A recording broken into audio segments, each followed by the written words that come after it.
আসসালামু আলাইকুম।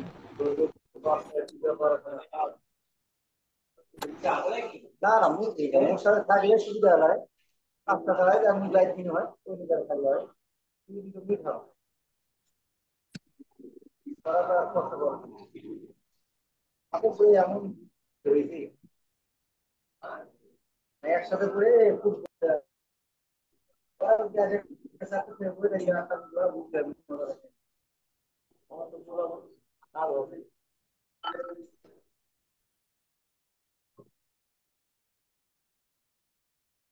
Hello hello, না শোনা যাচ্ছে না তো। হ্যালো,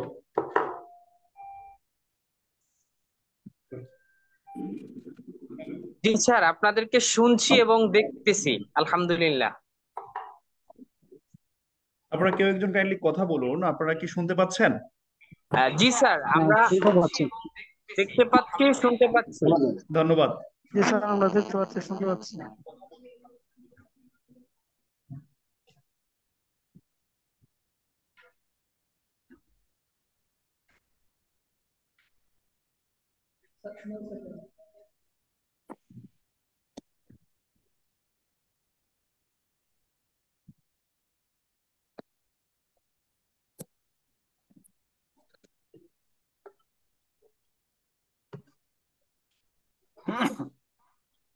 আচ্ছা, এটা কি হচ্ছে?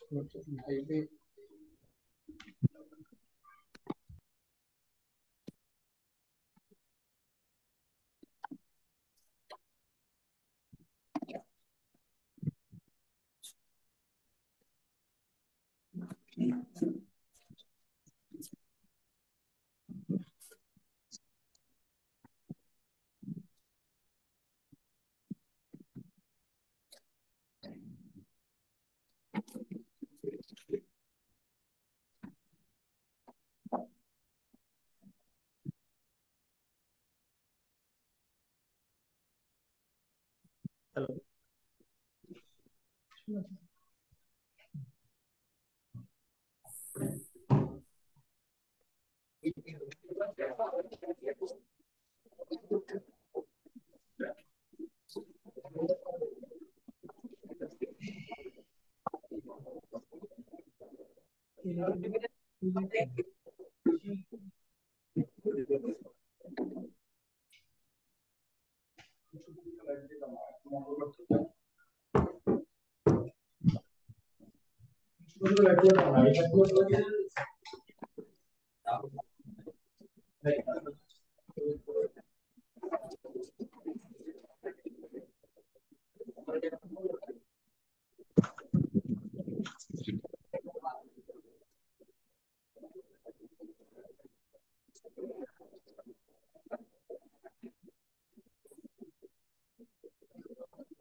আচ্ছা, এরপরের প্রশ্ন যেটা বলছে যে সবাই মিউট করে যাই।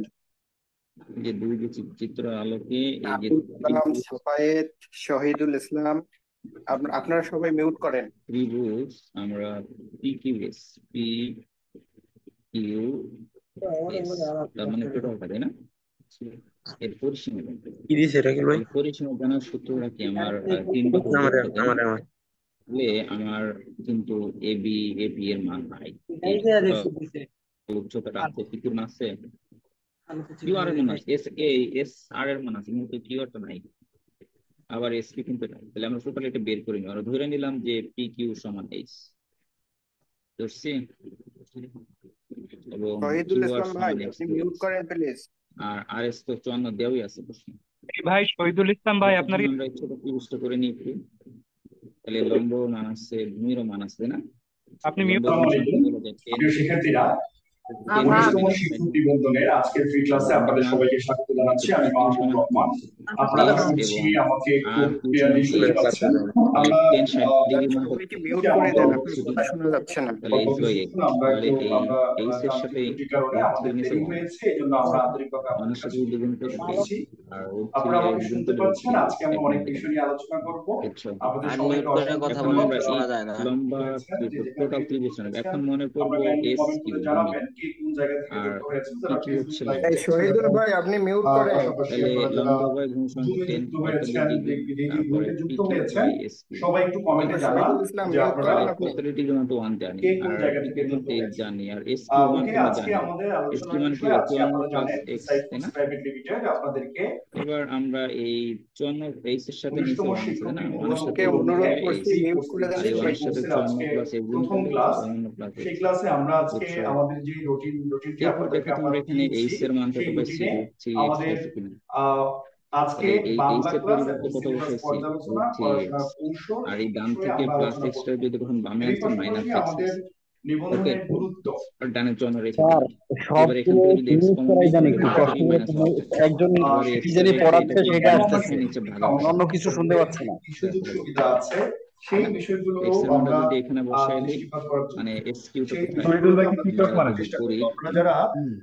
আরে আহ, শহীদুল ভাই আপনি কি তারপর এস কিউ ফাঁকার সমান বই কি নাকি? জানি আমরা, আপনারা যে যারা এস যুক্ত আর হয়েছেন প্লাস সবাইকে অনেক ধন্যবাদ। আর কি, তাই না? আমি আবারও বসার বলছি, পর যোগ করলে কত আসবে?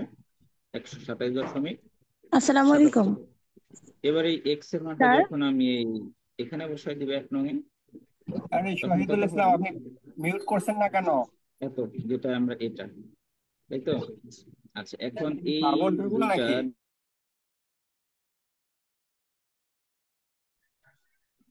আচ্ছা আমরা সবাইকে মিউট করে দিয়েছি, আর আর সমস্যা হবে না আশা করছি। আমরা সবাইকে মিউট করে দিয়েছি, আর কেউ এখন কেউ কোনো কথা শুনতে পাবেন না। আমরা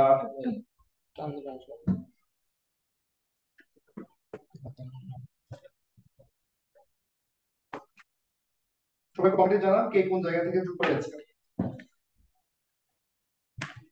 আমাদের যে আমাদের কথা ছিল 10 দিন আমরা ফ্রি কোর্স দিব, সেটা বেড়ে এখন 15 দিন হয়েছে। আমাদের আজকে যে ক্লাসটা হবে সেই ক্লাসের উপর আগামীকাল একটা পরীক্ষা হবে। আমরা পুরো সিস্টেমটাকে আমরা দেখাবো যে আপনাদের দেখেন আমাদের যে আজকের আলোচনার বিষয়, আমরা যে আজকে আলোচনার বিষয় সেটা হচ্ছে নিবন্ধন পরীক্ষা কি, কেন আমরা নিবন্ধন পরীক্ষা দিব। এর পাশাপাশি আমরা আমরা আমরা আমরা দেখবো যে সর্বশেষ নিবন্ধন পরীক্ষার রেজাল্টটা আমরা বিশ্লেষণ করব। দেখুন, যে কোনো কিছু করার আগে এটা আমরা কেন, মানে এটা মানে কি জন্য বা কি কারণে আমরা এর প্রতি মানে একেবারে সমস্ত মনোযোগ দিব, সেটা কিন্তু আমাদের জানতে হবে। আমি বরাবরই একটা কথা বলি, দেখেন আমরা মোটিভেশন বলতে কিছু দিব না ক্লাসে। হ্যাঁ, মোটিভেশন আমি বিশ্বাস করি না। যতক্ষণ অব্দি মোটিভেশনটা আপনি বাস্তবে রূপান্তর করতে না পারবেন, কাজে লাগাতে না পারবেন, তত অব্দি মোটিভেশন শব্দটাই শব্দটির মধ্যেই সীমাবদ্ধ থাকে। তো আমরা মোটিভেশনটাকে আপনাদের মানে একেবারে কি বলে এটাকে আহ আপনাদের যেই আপনাদের যেই কাজের মানে বাস্তবায়ন করা, সেই বাস্তবায়নের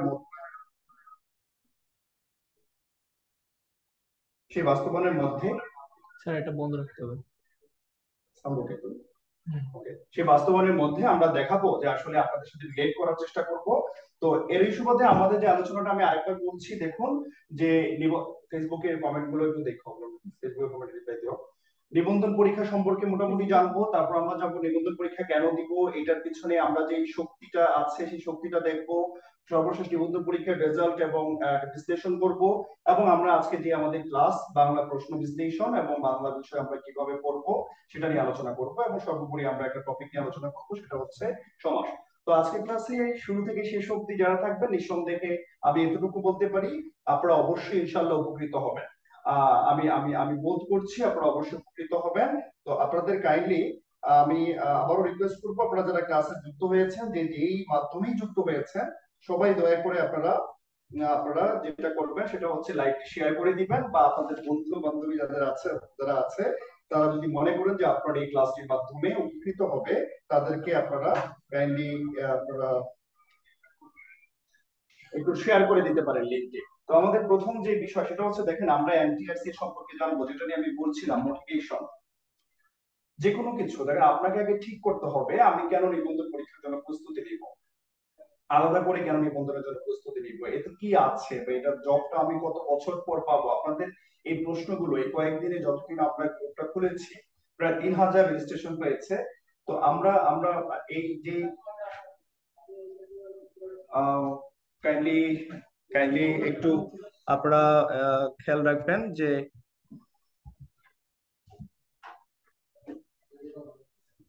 এই দেখা যাচ্ছে কি? হ্যাঁ, আচ্ছা। তো আমরা অনেকেই যে প্রশ্নগুলো করেন, নিবন্ধন পরীক্ষার আসলে জার্নিটা কত বছর হয়, পরীক্ষা প্রিলি থেকে পাশ করা অবধি কয়টা ধাপে হয়, এই নিয়ে আমরা জানি। জেনে তারপর আমরা নিবন্ধন সম্পর্কে প্রস্তুতি শুরু করব। তো আমি প্রথমত আমরা যেটা মানে আমরা আহ, যেটা বলি সব সময়, সেটা হচ্ছে আমরা তিনটা বিষয় নিয়ে আমরা সব সময় কথা বলি ক্লাসে। সেটা হচ্ছে স্বপ্ন নির্ধারণ। দেখেন, আপনি কোনো একটা কাজ খুব উদ্দীপনা নিয়ে শুরু করলেন, কিন্তু আলটিমেট অল্প কয়েকদিন করে তারপর আর নাই, তাহলে তো এটা এই লক্ষ্যে আপনি পৌঁছাতে পারবেন না। তা আপনাকে ফার্স্ট অফ অল আপনি কেন এই কাজটা করবেন সেটার আগে, যেটা আমার কি 12 বছরের বেশি অভিজ্ঞতা চাকরি প্রস্তুতি যে বিভিন্ন কোচিংয়ে আমি সাইফোর্সেই আছি 12 বছর ধরে। তো সেই অভিজ্ঞতা থেকে আমরা যেটা দেখতে পেয়েছি সেটা হচ্ছে যে আমরা আমরা দেখেছি শুরুতে অনেকেই ভর্তি হয়, কিংবা শুরুতে অনেকে একটা কোর্স করে শেষের দিকে গিয়ে সে আর মাঝখান থেকে সে আর এটা কন্টিনিউ করে না। এর কারণ হচ্ছে যে আপনার এই যেটার জন্য আপনি কোর্সে ভর্তি হন বা যেটার জন্য আপনি কোর্স করুন, সেই উদ্দেশ্য বা সেটার জন্য আপনি নিজেকে কতটুকু ঠিক রাখছেন, কতটুকু আপনি লক করছেন, সেই জায়গা থেকে আপনাদের প্রথম কাজ এটা হবে স্বপ্ন নির্ধারণ। এখন স্বপ্ন নির্ধারণ তো এমনিতেই হবে না। মানে আপনি তো সাধারণত মানে যেগুলো আপনি নিবন্ধন সবাই দিচ্ছে আমিও দিচ্ছি, এটা তো না। আমার এখান থেকে একটা জব পেতে হবে, এই কারণে আমি নিবন্ধন দিব, সেটা আমাদের খেয়াল রাখতে হবে। তো সেটা কিভাবে করা যায় সেটা যার যার ব্যক্তিগত বিষয়। আপনি আপনার যেটা বলবো যে আপনার জব কেন দরকার, এই জায়গায় মোটিভেশন দিচ্ছি না আমি। দেখুন, এটা সবাই, আমরাও করেছি, আমিও করি, যে আপনি আপনার জব কেন দরকার এর পিছনে 5টা কারণ খুঁজে বের করুন। যদি 3টা কারণ খুঁজে বের করুন। যদি আপনি 3টা কারণ খুঁজে বের করতে পারেন, তাহলে আমরা আমরা আমি মনে করব যে আপনার স্বপ্নটা নির্ধারণ হবে। জবটা কেন দরকার, এই এই সেন্সে আপনি একটা প্রস্তুতি শেষ করবেন। তাহলে শেষ করতে পারলে আপনি কিছু না কিছু করবেন। তো কেন নিবন্ধনে কি আসলে, এটা এটা প্রিলি, রিটেন, ভাইবা পরীক্ষা দিয়ে তারপর কিভাবে জব পাবেন, এটা অনেকেই জানেন না। বা তাহলে না জেনে আপনি একটা প্রস্তুতি, পুরো প্রক্রিয়াটা না জেনে আপনি আহ, মানে একটা কথা আমরা শুনি যে নিবন্ধন চেঞ্জ হয়েছে, এখন নিয়োগ প্রক্রিয়া স্বচ্ছ হচ্ছে, এটা কিভাবে? এটা আমরা না জেনে তো আমরা এটা প্রস্তুতি শুরু করবো না। তো প্রথমত আমরা সেই নিবন্ধন নিয়ে কিছু কথা বলবো। তাহলে 3টা পয়েন্ট আমি আপনাদের সামনে তুলে ধরবো। এক ভাই বলেছেন নামাজ, হ্যাঁ, আমরা আসলে নামাজ তো 8:30টায়, আমি জানি। আমরা আজকে আমি আমি খুব দুঃখ প্রকাশ করছি যে আমি আজকে নামাজটা আপনাদের সাথে ইনশাল্লাহ পরে না ক্লাসের পরে পড়বো। আপনারা যারা নামাজে যুক্ত হতে চান দয়া করে নামাজে যুক্ত হতে পারেন, নামাজ শেষে আবার ক্লাসে যুক্ত হবেন, এবং আশা করছি শেষ পর্যন্ত যারা ক্লাসে আছেন ক্লাসে যুক্ত থাকবেন। 3টা পয়েন্ট নিয়ে কথা বলবো। একটা হচ্ছে স্বপ্ন নির্ধারণ, আর একটা হচ্ছে পরিশ্রম, আর একটা হচ্ছে প্রার্থনা। আপনি প্রথমত, আমি আবারও বলতেছি, চাকরি পরীক্ষায় প্রথম শর্ত হচ্ছে ধারাবাহিকতা। চাকরি পড়াশোনায় রীতিমতো ধারাবাহিকতা অর্জন করা। এটা যদি করতে পারেন, আপনি আপনি আমি বিশ্বাস করি, আমি আপনাকে রিকোয়েস্ট করে বলছি, আপনি যদি পড়াশোনায় ধারাবাহিক হতে পারেন, অন্তত 6 মাস 1 বছর আপনি পড়তে পারেন, আপনি যে কোনো জব ইনশাল্লাহ পাবেন। তো সেই ধারাবাহিক হওয়ার জন্য আপনাকে একটা স্বপ্ন নির্ধারণ করতে হবে। জব পাওয়ার কেন জব দরকার সেটার পেছনে আমি বলেছি 3টা কারণ খুঁজে বের করবেন, তাহলে এটা আপনার হয়ে যাবে। তো এটা হয়ে গেলে তো আসলে দ্বিতীয় কাজটা সহজ হয়ে যাবে। আপনারা প্রশ্ন করেন যে আসলে কত ঘন্টা পড়া দরকার, কত ঘন্টা পড়তে হবে। এটা দরকার হবে না যখন আপনি এটা লক করবেন, দুঃখিত, যখন আপনি এই বিষয়টা ঠিক করবেন যে আমার কেন দরকার এটা, হ্যাঁ, তখন আপনার পরিশ্রম করার জন্য আপনাকে এই ধরনের প্রশ্ন করতে হবে না যে আমি কত ঘন্টা পড়বো। ওই স্বপ্নই আপনাকে দিয়ে কাজটা করিয়ে নেবে। তবে পরিশ্রমের তো কোনো বিকল্প নাই, সেটা তো আপনারা অবশ্যই করেন। আর সর্বোপরি অবশ্যই সবার উপরেই 3 নম্বরে রেখেছি, কিন্তু এখানে আমাদের সবচেয়ে বড় একটা ভূমিকা আছে, সেটা হচ্ছে আমাদের ভাগ্য, কিংবা আল্লাহ রাব্বুল আলামিন আমাদের মানে ভাগ্যে যেটা রেখেছে নিঃসন্দেহে সেটাই হবে। বা সৃষ্টিকর্তা আমরা যে যে ধর্মে বিশ্বাস করি না কেন, নিঃসন্দেহে আমাদের ভাগ্যে যেটা আছে সেটাই হবে। তাহলে প্রার্থনা অবশ্যই করতে হবে। এবং অনেকেই আছে যে একেবারেই সফলতার সন্নিকটে গিয়েও আবার পেছনে আসতে হয়েছে। তো এটা অবশ্যই আমাদের প্রার্থনা করতে হবে। 3টা পয়েন্ট নিয়ে এটাই শেষ। এখন আমরা 3টা পয়েন্ট বাস্তবায়ন করব। প্রথমত এইভাবে স্বপ্ন নির্ধারণ করব, আজকে নিবন্ধন নিয়ে আলোচনা করব। নিবন্ধন কেন আপনাদের পছন্দের একটা জব হতে পারে এটা আলোচনার বিষয় আছে, এবং এটাকে কেন আপনি লক করবেন, এখানে কি আছে, কি পাবেন, বেতন কত হবে, এই বিষয়টা আলোচনা করব। দ্বিতীয়ত হচ্ছে কিভাবে পরিশ্রম করব, পরিশ্রম করলে কিভাবে আমি পড়াশোনাটাকে গুছিয়ে করতে পারবো সেটা নিয়ে আলোচনা করব। এবং ফাইনালি আপনাদের প্রার্থনা তো আপনারা সবাই করেন, সেটা নিয়ে আজকে আলোচনা নাই। আর আজকে দুটো বিষয় নিয়ে আমরা আলোচনা করব, তাহলে আমরা যেতে পারি পরের স্লাইডে। প্রথমত বিষয় হচ্ছে এনটিআরসিএ, যেটা আমরা একটু এখানে একটু বাদ করেছি, কারা করেছে, সেটা হচ্ছে আমরা জানি যে আমাদের নিবন্ধন যেটা নিবন্ধন যে পরীক্ষাটা হয় সেটা কারা নেয়, এনটিআরসিএ নেয়। আপনারা যারা একটু লাইভে আছেন কাইন্ডলি একটু জানাবেন এটার পূর্ণরূপ কি, এখানে লেখা আছে যদিও স্ক্রিনে দেখতে পাচ্ছেন আপনারা। এনটিআরসি এর পূর্ণরূপটা কি আপনারা সবাই জানেন, তারপর একটু কমেন্টে লিখুন, যারা ক্লাসে যুক্ত হয়েছেন কমেন্টে লিখুন যে এনটিআরসি এর পূর্ণরূপ কি। ওকে, আপনারা জানেন যে এটা হচ্ছে নন গভর্নমেন্ট টিচার্স রেজিস্ট্রেশন। দেখেন মূলত দুইটা কাজ করে, বেসরকারি বেসরকারি শিক্ষকদের রেজিস্ট্রেশন নিবন্ধন করে এবং সার্টিফিকেশন এবং প্রত্যয়ন করে। তার মানে এনটিআরসি এর দুইটা কাজ, একটা হচ্ছে টিচারদের বেসরকারি শিক্ষক নিয়োগের জন্য টিচারদের রেজিস্ট্রেশন নিবন্ধন করা হয় এবং প্রত্যয়ন সার্টিফাই করা হয়, মানে প্রত্যয়ন পত্র প্রদান করা হয়। এই কর্তৃপক্ষ হচ্ছে এনটিআরসিএ, যারা কি করে বেসরকারি শিক্ষক নিবন্ধন ও প্রত্যয়ন কর্তৃপক্ষ, যেটা আমরা বাংলায় জানি। এখন আপনারা রিসেন্ট শুনেছেন যে এনটিআরসি সিস্টেম চেঞ্জ হয়েছে, আগে যেভাবে ছিল সেভাবে নাই। এখন এটা কিভাবে, এখন জব পাওয়া সহজ, এটা এটা নিয়ে আমরা একটু আলোচনা করব। বিস্তারিত এটা নিয়ে আলোচনা করব না, এটা আলোচনার বিষয়ও না। তারপর আমরা আমাদের মূল আলোচনায় যাব। কিন্তু এনটিআরসি এর অ্যাকশনটা কিভাবে নেয় সেটা নিয়ে একটু কথা বলি। সেটা হচ্ছে দেখেন, এটা এই এনটিআরসি প্রতিষ্ঠানটা এটি একটি সংবিধিবদ্ধ প্রতিষ্ঠান। এই সংবিধিবদ্ধ প্রতিষ্ঠান 2005 সালের 15 ফেব্রুয়ারি একটা আইনের মাধ্যমে প্রতিষ্ঠিত হয়। যেহেতু একটা সংবিধানে না দুঃখিত, সংসদীয় আইনের মাধ্যমে যেহেতু এটা প্রতিষ্ঠিত হয়, সেহেতু আইন অনুযায়ী এটি একটি সংবিধিবদ্ধ কর্তৃপক্ষ বা প্রতিষ্ঠান আমরা বলতে পারি। সংবিধিবদ্ধ, দেখেন যেটাকে আমরা স্ট্যাটিউটরি অথরিটি বলি, যেটা হচ্ছে সংবিধিবদ্ধ একটি কর্তৃপক্ষ, যেটা সংসদীয় আইন, সংবিধান না কিন্তু সংসদীয় আইন অনুসারে যে কর্তৃপক্ষ কাজ করে, এবং এটা বিধিমালা পরিবর্তন হতে পারে। আপনার যারা কমেন্টে যুক্ত হয়েছেন, একটু কমেন্ট গুলো আপনি একটা মানে ইয়েতে কমেন্ট গুলো একটু রিপ্লাই দেন, জুমের কমেন্ট গুলো রিপ্লাই দেন বিলাল। হ্যাঁ, জুমে থাকেন একজন, আর একজন ফেসবুকে থাকেন। ওকে, তো সেই অনুসারে দেখেন আমরা ওই যে সংবিধিবদ্ধ মানে হচ্ছে আইন অনুসারে যে প্রতিষ্ঠানটা চলে, সংসদীয় আইন অনুসারে, তো সেই অনুসারে এনটিআরসি একটি সংবিধিবদ্ধ কর্তৃপক্ষ কিংবা প্রতিষ্ঠান। তো 2005 সালে এটা প্রতিষ্ঠিত হয়। যেটার কাজ ছিল, মানে দেখেন একটু আমি এখানে লেখা আছে, দেখেন বেসরকারি শিক্ষক নিবন্ধন পরীক্ষা গ্রহণ ও প্রত্যয়ন বিধিমালা 2006, যেটা অনুসারে এনটিআরসি নিবন্ধন পরীক্ষা আসলে মানে নিবন্ধন পরীক্ষাটা নেয়। সেই বেসরকারি শিক্ষক নিবন্ধন পরীক্ষা গ্রহণ প্রত্যয়ন বিধিমালা 2006, এই 2006 অনুসারে চাকরি পরীক্ষা মানে নিবন্ধন পরীক্ষা তারা নিয়ে থাকে। এবং মজার বিষয় হচ্ছে যে বিধিমালাটা ছিল 2006-এ, সেই বিধিমালাটা পরবর্তীতে 2012 এবং 2015 সালে সংশোধন করা হয়। এই সংশোধনটাই আমরা 2015 সাল থেকে দেখে আসছি, অর্থাৎ আমরা 15তম শিক্ষক নিবন্ধন থেকে পুরোপুরি দেখে আসছি। তো এই যে বিষয়টা সেটা নিয়ে একটু কথা বলবো, কি ধরনের সংশোধন করা হয়। অর্থাৎ 2006-এর নীতিমালা অনুসারে শিক্ষক নিবন্ধন 6ষ্ঠ নিবন্ধন থেকে চলতেছিল, বাট 15তম নিবন্ধনে এসে এটা পরিবর্তন হয়েছে, সংশোধন করা হয়েছে। কি ধরনের সংশোধন আসছে সেটা নিয়ে আমরা একটু আলোচনা করতেই পারি, আমাদের জানা উচিত সেটা। এটা সদর দপ্তর ঢাকা রমনা, আপনারা জানেন যে এটা বর্তমান চেয়ারম্যানের নাম হচ্ছে মোহাম্মদ মুস্তাফিজুর রহমান। হলুদ কি দেখা যাবে?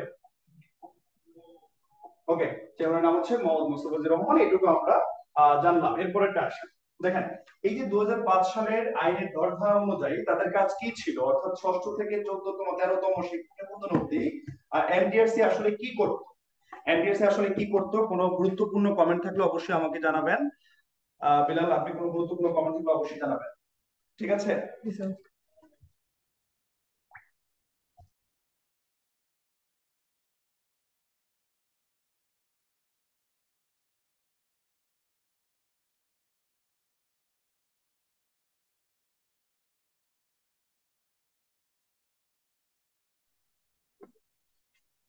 আচ্ছা, আপনার সাউন্ড তো ঠিক মতো শুনতে পাচ্ছেন? সাউন্ড ঠিক মতো শুনতে পাচ্ছেন? একটু মেসেজ দিয়ে জানান তো, কমেন্টে জানান সাউন্ডটা কি ক্লিয়ার। ওকে, ক্লিয়ার।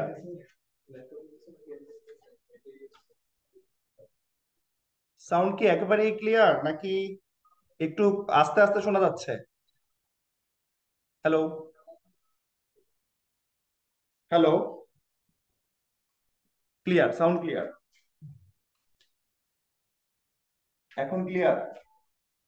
আচ্ছা, এখন এখন এখন কি আস্তে আস্তে শোনা যাচ্ছে?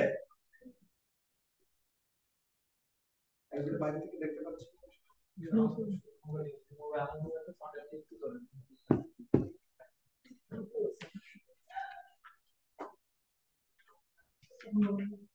ওকে, ওকে, তো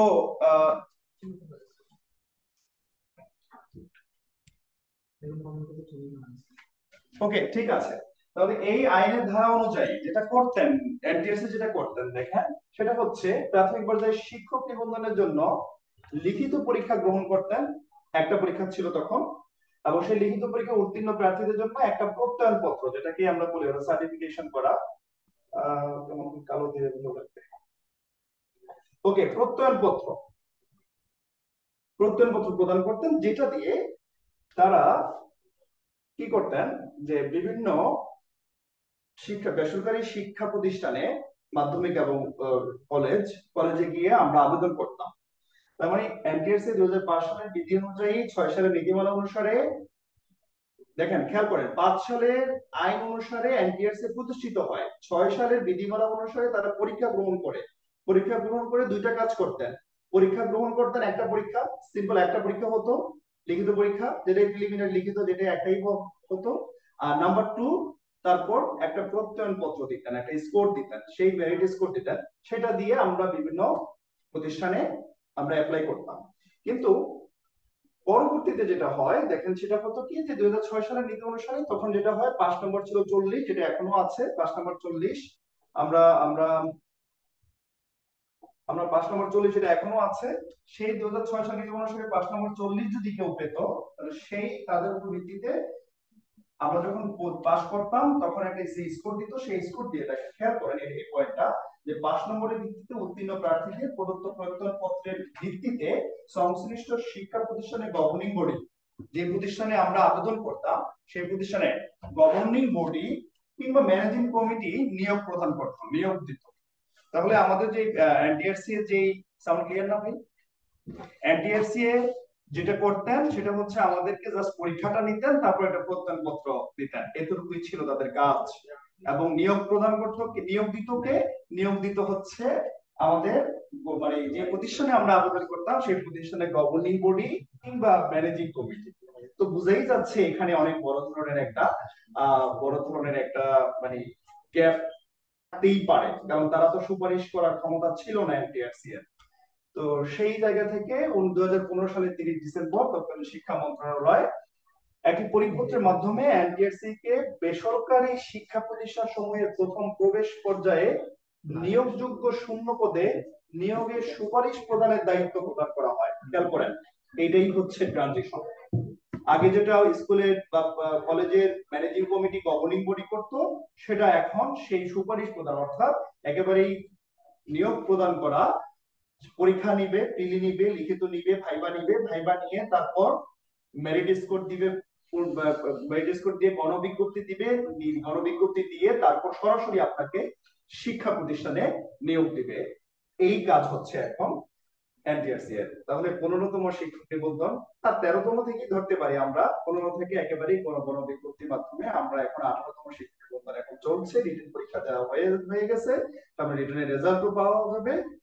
19তম শিক্ষক নিবন্ধনের যে মানে সার্কুলার, সেটা এবছর ইনশাআল্লাহ আসবে। তো এই বছর আসবে। এখন তাহলে আমরা কেন একটু আশ্বস্ত হতে পারি? কারণ এখন শিক্ষক নিবন্ধন যে কর্তৃপক্ষ, অথরিটি এনটিআরসি এ, তারা আমাদেরকে যাচাই বাছাই করবে কিসের মাধ্যমে? 3টা ধাপের মাধ্যমে, প্রিলিমিনারি, লিখিত, ভাইবা মাধ্যমে। তারপর আমাকে একটা চূড়ান্ত মেধা তালিকা দেওয়া হবে, চূড়ান্ত মেধা তালিকা দেওয়া হলে আমি প্রত্যয়ন পত্র পেয়েছি, তারপর যেটা হবে সেটা হচ্ছে গণবিজ্ঞপ্তি দেওয়া হবে, গণবিজ্ঞপ্তিতে আমি অ্যাপ্লাই করব, এই আবেদন কিভাবে করে কিভাবে বাছাই করা হয় সেটা নিয়ে না হয় আমরা আরেকদিন আলোচনা করব, তখন গিয়ে আমি সেখান থেকে জব পাবো। তার মানে এই জবটা আপনি পেতে পারেন, আপনার এই জবটা পাওয়ার সমূহ সম্ভাবনা আছে। কেন আছে সেটা নিয়ে একটু পর কথা বলবো। তাহলে পার্থক্যটা আমি এই পুরো আলোচনার মাঝখানে আমি যেটা আমরা আমরা আমরা মানে একটু ইয়ে করবো, বেশি ক্লোজ হয়ে গেছে, জুম হয়ে গেছে, যেটা আমরা বলার চেষ্টা করছি সেটা হচ্ছে এনটিআরসি এর সরাসরি সুপারিশ করছে এখন, এখানে কোনো স্কুলের ম্যানেজিং কমিটি কিংবা কোনো গভর্নিং বডি এখন আর সরাসরি জড়িত থাকতে পারছে না। তো সুতরাং আমরা এই এটা আমরা এখন মানে করতেই পারি যে আমি আমি জবটা পেতে পারি, এটা আমি আশা করতেই পারি। কোনো সমস্যা হচ্ছে গোলাম রব্বি? এখন আপনাদের প্রশ্ন হয়, যে প্রশ্নটা হচ্ছে এই যে আমরা পাশ করলাম, এটা এটা 2015 সালে যে নীতিমালাটা আবার চেঞ্জ হয়েছে, 2015 সালে যে সংশোধন হয়েছে, সেই সংশোধনের ভিত্তিতে যেটা হয়েছে সেটা হচ্ছে আমি একটা পরীক্ষা দিয়ে পাশ করলাম, সাপোজ ইনশাআল্লাহ আপনারা যারা এখানে যুক্ত আছেন 95 জন 97 জন, আমরা সবাই কি করলাম, এই এই 19তম শিক্ষক নিবন্ধনে আমরা কোয়ালিফাই হলাম, চূড়ান্ত মেধা তালিকায় আসলাম।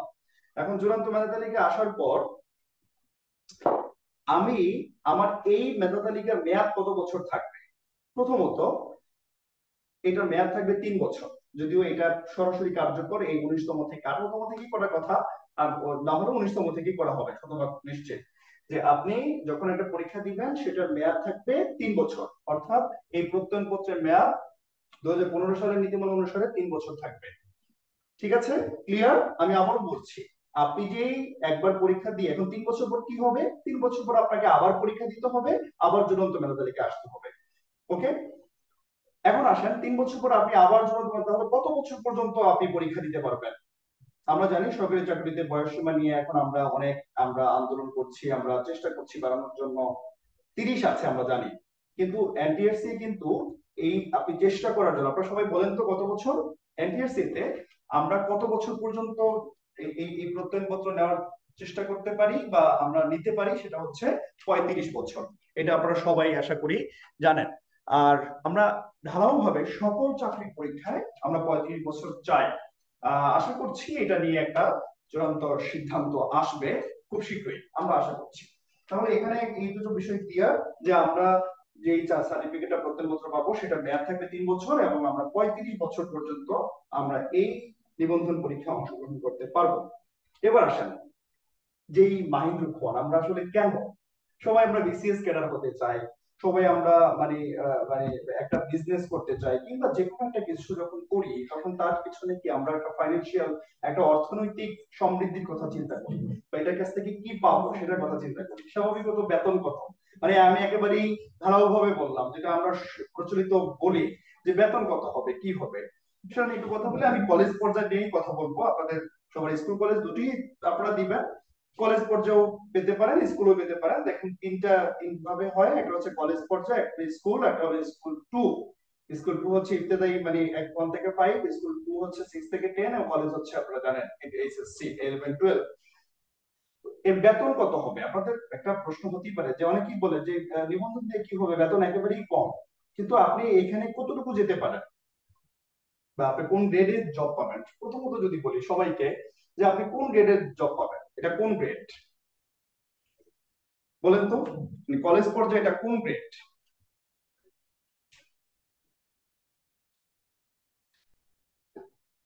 একটু কি জুম আউট করো, এটা উপরে একটু দেখা যাচ্ছে না বোধহয় নাকি?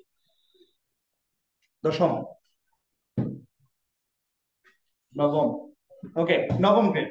ওকে, তাহলে আমি আবারও বলছি এনটিএসসি হলো নন গভর্নমেন্ট, বেসরকারি। যেহেতু বেসরকারি সেহেতু আমাদের এটা নবম গ্রেডই, 22,000 টাকা স্কেলই আমাদের বেতন। কিন্তু এর পাশাপাশি সরকারিতে আমরা অনেক কিছু পাই, নবম গ্রেডের সাথে সরকারিতে অনেক কিছু থাকে, যেহেতু বেসরকারি সেহেতু এর সাথে আমাদের খুব কম কম বাড়ি ভাড়া, চিকিৎসা ভাতা সর্বমোট আমাদের 23,500 টাকা আসে, আর বেশি নাই। তার মানে আপনি যখন কলেজে ঢুকবেন তাহলে আপনি কি হিসেবে ঢুকবেন, লেকচারার হিসেবে ঢুকবেন, তখন আপনি নবম গ্রেডে আপনি মোট 23,500 টাকা বেতন পাবেন। যখন আপনি 10 বছর পরে আপনি অ্যাসিস্ট্যান্ট প্রফেসর হবেন, অ্যাসিস্ট্যান্ট প্রফেসর হলে আপনার মূল বেতন থাকবে তখন 35,500, আপনি সব বাড়ি ভাড়া চিকিৎসা ভাতা সহ সব মিলিয়ে 36,500 টাকা পাবেন।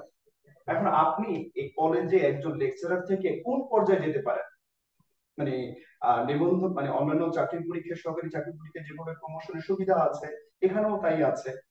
তাহলে সেটা কি হতে পারে? সেটা হতে পারে আপনি একটা প্রতিষ্ঠানে একটা কলেজে প্রিন্সিপাল হতে পারবেন।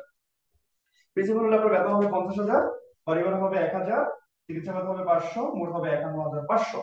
51,500 এটা হচ্ছে, এখন আপনি প্রশ্ন করতেই পারেন ভাই এটা কত বছর পর? দেখেন, প্রমোশন আপনি আপনার যোগ্যতার ভিত্তিতে, আপনি আপনার যে কারিকুলামের আপনার যে অ্যাক্টিভিটিস ভিত্তিতে আপনি প্রমোশন পেতেই পারেন। তো বাংলাদেশের প্রমোশনটা তো আসলে মানে এক এক সময় এক এক ধরনের প্রভাবক দ্বারা প্রভাবিত হয়, এটা বলা মুশকিল। তবে আপনি যোগ্য হলে নিঃসন্দেহে আপনি এই প্রমোশন পেতেই পারেন যে কোনো একটা প্রতিষ্ঠানে। তাহলে বেসরকারি শিক্ষক নিবন্ধনে আমি এই জায়গা থেকে এই পর্যন্ত পৌঁছতে পারি। আর সবচেয়ে বড় সুবিধা হচ্ছে আপনি যদি যে গ্রামে থাকেন কিংবা আপনার যে মানে মফস্বল শহরে থাকবেন, সেই শহরে আপনি খুব ভালোভাবে আপনি জীবন কাটাতে পারবেন, যেটা আমি নাই বললাম। তাহলে আমাদের যে একটা প্রশ্ন ছিল নিবন্ধন কেন, নিবন্ধনে আমরা কি পাবো, সেটা আমি একটা ছোটখাটো উত্তর, এটা নিয়ে আরো বিস্তারিত আলোচনা করাই যায়, করতেই পারবো আমরা যখন আমরা আরো আলোচনা ক্লাস আসবে, আমরা ধীরে ধীরে আলোচনা শুনবো। তাহলে সেখানে আমরা আমরা দেখতে পাচ্ছি যে আমাদের একটা কলেজের প্রিন্সিপাল হতে পারি। তো এখন আসেন, এত এত চাকরি থাকতে আপনি কেন একজন শিক্ষক হতে চান, তাই না? তো প্রশ্নই হতে পারে যে আমি কি এখানে এই যে বেতনের কথা বলছি, বেতন দেখবো নাকি শিক্ষক? শিক্ষক শব্দটা মানে আমি যদি এক পাশে 50,000 রাখি আর এক পাশে যদি শিক্ষক রাখি, তাহলে আমি যদিও প্রেক্ষাপটে আমরা দেখছি বাংলাদেশে এটা এই শিক্ষকের মান মর্যাদা কম, আমি তর্কের খাতিরে অনেক কিছুই বলতে পারি আমরা, কিন্তু এই শব্দটা কিন্তু অনেক বীজ সমৃদ্ধ। আপনি শিক্ষক হবেন, আপনি আপনি মানে মানুষকে গড়ে তুলবেন বাচ্চাদের, এটা আপনার দ্বারা হবে, আপনি আজীবন কিন্তু এর সব পাবেন। তো সেই জায়গা থেকে এই শব্দটার কাছে এই যে বেতন কিংবা আপনি কত টাকা বেতন পাবেন এগুলো কোনো দেখার বিষয় না, এটা আমি বোধ করি। সেই জায়গা থেকে আমরা এনটিআরসিএ কে আমার চাকরি পাওয়ার একটা মাধ্যম হিসেবে পছন্দ করতেই পারি। আপনারা সবাই আশা করছি আমার সাথে একমত হচ্ছেন, আমরা করতেই পারি। আমি হালাল উপায় ইনকাম করার জন্য আমি শিক্ষক হয়ে আমি একটা কলেজে যাব, কলেজে গিয়ে আমি যখন লেকচারার হিসেবে থাকবো, এরপর অ্যাসিস্ট্যান্ট প্রফেসর হব, তারপর প্রিন্সিপালও হতে পারি।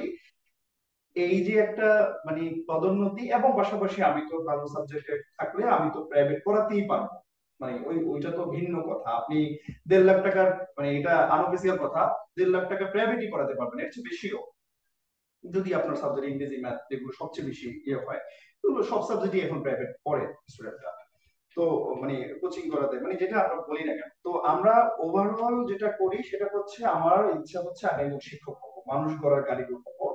এই মানুষ গড়ার কারিগর হওয়ার ক্ষেত্রে আমার নৈতিকতা, আমার যে আদর্শ, সে আদর্শ আমি সবার কাছে তুলে ধরবো।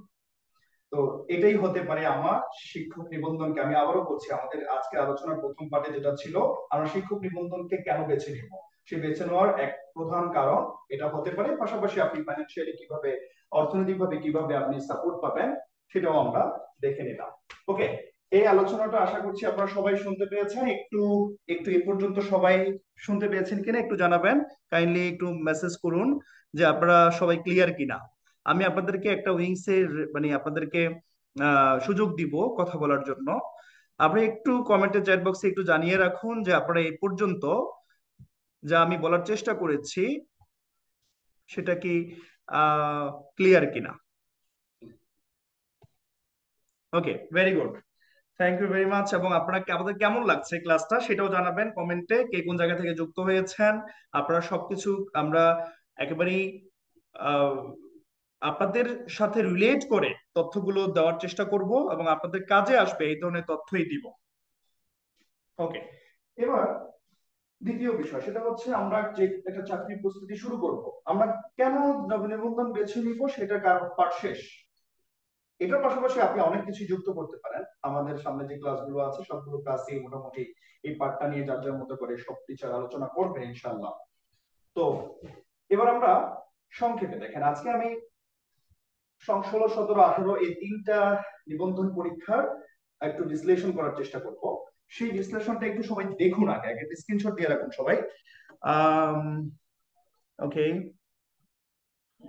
সবাই ঢাকা থেকে দেখছেন, দোহার থেকে দেখছেন, ময়মনসিংহ, ভেরি গুড। ওকে, আপনারা কাইন্ডলি একটু একটু একটু দেখুন এখানে কি লেখা আছে। দেখেন এখানে বলা আছে যে 16তম শিক্ষক নিবন্ধন পরীক্ষা প্রিলিমিনারি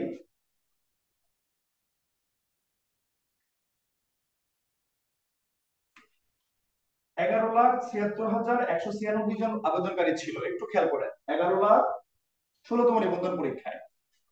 দেখেন আমি আবারও বলছি, আমরা এতক্ষণ এই জবে কেন যাব সেটা নিয়ে আলোচনা করছি। এখন এই জবের প্রতিযোগিতা কেমন, এই জবে টিকে থাকতে হলে, জব পেতে হলে আমার কি করতে হবে, আমার সেটা দেখতে হবে। এবং কমপ্লিটলি আমি সেই জায়গায় যাওয়ার জন্য যত স্টাডি আছে, যত ব্রেন স্টর্মিং আছে, আমি সেটা করব ইনশাআল্লাহ। তো এখানে দেখেন একটা ছোট্ট একটা আমরা পর্যালোচনা করি যে 16তম শিক্ষক নিবন্ধনে 11,76,196 জন প্রিলিমিনারি পরীক্ষা দেয়। এর মধ্যে অংশগ্রহণ করে 9,59,727 জন, 9,59,727 জন। অংশগ্রহণের হার ছিল 81%, উত্তীর্ণ হয়েছে 2,28,700। খেয়াল করেন, 9,59,727 জন প্রিলিমিনারি পরীক্ষা দিয়েছেন, এর মধ্যে উত্তীর্ণ হয়েছেন 2,28,700 জন। তাহলে এই প্রিলিমিনারি উত্তীর্ণের হারটা দেখেন, এটা হচ্ছে অংশগ্রহণের হার, এটা হচ্ছে প্রিলিমিনারিতে উত্তীর্ণের হার। তার মানে 9 লাখ থেকে পাশ করেছে 2 লাখ, তার মানে 23.83% প্রিলিমিনারিতে পাশ করেছে। এখন বলেন একটা, আমরা 18তম সর্বশেষটা আসছি। এখন আপনারাই একটু মাথার মধ্যে নেওয়ার চেষ্টা করেন, না পড়ে শুধু জব সলিউশন পড়ে, শুধু প্রশ্ন পড়ে এই প্রতিযোগিতায় আমি কোনো প্রস্তুতি না নিয়ে আমি কি টিকে থাকতে পারবো কিনা। প্রথম ধাপটাই আমি বললাম প্রিলিমিনারি। যদি আপনি বুকে হাত দিয়ে আপনি নিজেকে বলতে পারেন যে হ্যাঁ আমি টিকে থাকতে পারবো, সেজন্য আমি প্রস্তুত আছি, আপনারা যারা এই কথা এখন বলতে পারবেন, আই বিলিভ যে আপনারা আগামী 2টা নিবন্ধনে যে কোনো নিবন্ধনের চূড়ান্ত 12 তারিখে আসবেন ইনশাআল্লাহ। কিন্তু আপনি যত অবধি আপনি নিজে সন্তুষ্ট না হবেন যে না আমি এই 23%-এর মধ্যে, প্রথম ধাপটাই 23%-এর মধ্যে আমি থাকতে পারবো কি না, সেটা যদি আপনারা মনে না করতে পারেন, তাহলে আপনাকে সময় দিতে হবে এর পেছনে। হ্যাঁ, এটা যদি আপনি মনে না করেন যে না আমার কনফিডেন্স নাই, তাহলে আপনাকে সময় দিতে হবে। একজন প্রশ্ন করেছেন জান্নাতুল ফেরদৌস আপু যে স্যার নোয়াখালীতে এনটিআরসিএ জন্য অফলাইনে আপনাদের কোচিং সেন্টার আছে কিনা। আমাদের নোয়াখালী ব্রাঞ্চ আছে, কিন্তু সেই ব্রাঞ্চে এই মুহূর্তে কোচিং আছে কিনা আপনি কাইন্ডলি বিলাল একটু আপনি কাইন্ডলি মানে আমাদের গ্রুপে একটু যুক্ত থাকবেন, আমরা আপনাকে প্রশ্নের উত্তর দিব। হ্যাঁ, আচ্ছা, ওকে। তাহলে এটা হচ্ছে প্রথম। এবার আসলে লিখিত 8টা কেন্দ্রে দেখেন, প্রিলিমিনারি সাবজেক্ট তো 4টা, লিখিত অনেকগুলো সাবজেক্ট, যে যার মতো সাবজেক্টে লিখিত কি হয়, আপনি যে সাবজেক্টে অনার্স করেছেন সেই সাবজেক্টে আপনি লিখিত পরীক্ষা দিবেন। লিখিত পরীক্ষা অংশগ্রহণ আবেদনকারী ছিল 22,000, এই যে যেটা পাস করেছে 2,28,700, 2,28,700। লিখিত পরীক্ষা অংশগ্রহণ করে 1,54,665। অনেকে লিখিত পরীক্ষা দেয় নাই, অন্য কোনো জব হয়েছে কিংবা একটা ইন্টারেস্টেড না, তারা দেয় নাই। তার মানে দেখেন লিখিত পরীক্ষায় অংশগ্রহণ করেছে 1,54,665 জন, এখান থেকে পাস করেছে 22,398 জন। খেয়াল করেন, 1,54,665 থেকে 22,398, এটা পার্সেন্টেজ আরো কম, 14%। তার মানে প্রিলিমিনারিতে ছিল অনেক বড় একটা বাছাই, 23% পাস করেছে মাত্র, আর রিটেনে সেটা পার্সেন্টেজ আরো কমে গেছে 14%। তার মানে আমরা ধরে নিতে পারি যে 3টা ধাপের মধ্যে সবচেয়ে কঠিন ধাপ রিটেন, সবচেয়ে গুরুত্বপূর্ণ ধাপ প্রিলি। গুরুত্বপূর্ণ কেন? আপনি এটা না টিকতে পারলে তো রিটেনে দিতে পারবেন না, কারণ সেখানে 7 লাখ বাদ পড়েছে দেখা। আর রিটেন কেন কঠিন? কারণ এখানে আপনাকে সাবজেক্টে পড়াশোনা করে আপনি ভালো একটা মার্কস নিয়ে আপনাকে টিকতে হবে। এখন দেখেন এই যে 22,398 জন যেই আপনি লিখিততে পাশ করেছে, এই 22,398 এর মধ্যে সবাই কি ভালো মার্কস পেয়েছে? সবাই কি চাকরি পাবে? না। চাকরি পেয়েছে কতজন বা চূড়ান্ত মেধা তালিকায় এসেছে কতজন? এটা হচ্ছে 18,550 জন।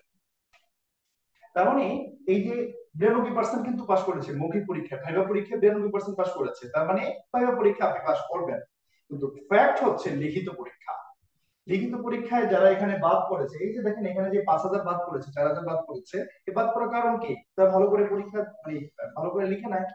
এখন আসেন, আমরা তো জানি প্রিলিমিনারি পাস মার্কস 40, কিন্তু লিখিত পরীক্ষা কোনো পাস মার্কস নেই। 50% মার্কস পেলে পাস ধরা হয়, কিন্তু এখানে কাট মার্কস ধরা হয়। আপনি যত ভালো মার্কস পাবেন তত ভালো আপনি চাকরি পাওয়াতে এগিয়ে থাকবেন। তার মানে দেখেন যে আমরা তিনটা ধাপে দেখতে পেলাম যে 23% প্রিলিমিনারিতে পাশের হার, 14% রিটেনের পাশের হার এবং ভাইভাতে 92% পাশের হার। আমি এখান থেকে আমরা যেটা পাই, সবচেয়ে কঠিন ধাপ রিটেন, সবচেয়ে গুরুত্বপূর্ণ ধাপ প্রিলি। প্রিলি না লিখতে পারলে আপনি রিটেন দিতে পারবেন। এবার আসেন 17তম দেখেন 24%, লিখিততে 25% আর ভাইভাতে 95%, অর্থাৎ এখানে মাত্র 3,000 ফেল করছে লিখিত দিয়ে।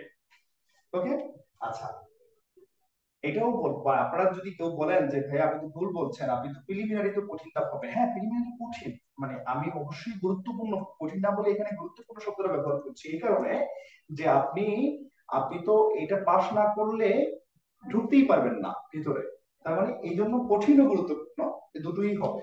ওকে, এরপর আসেন 18তমটা, যেটা কয়েকদিন আগে ইউনিয়ন পরীক্ষা হয়েছে, যেখানে 18,65,719 জন আবেদনকারী ছিল, 13 লাখ পরীক্ষা অংশগ্রহণ করেছে। সবচেয়ে নিবন্ধনের ইতিহাসে সবচেয়ে বেশি অংশগ্রহণকারী মানে আবেদন করেছে 18,65,719 জন, যেখানে 13,40,833 জন পরীক্ষা অংশগ্রহণ করেছে।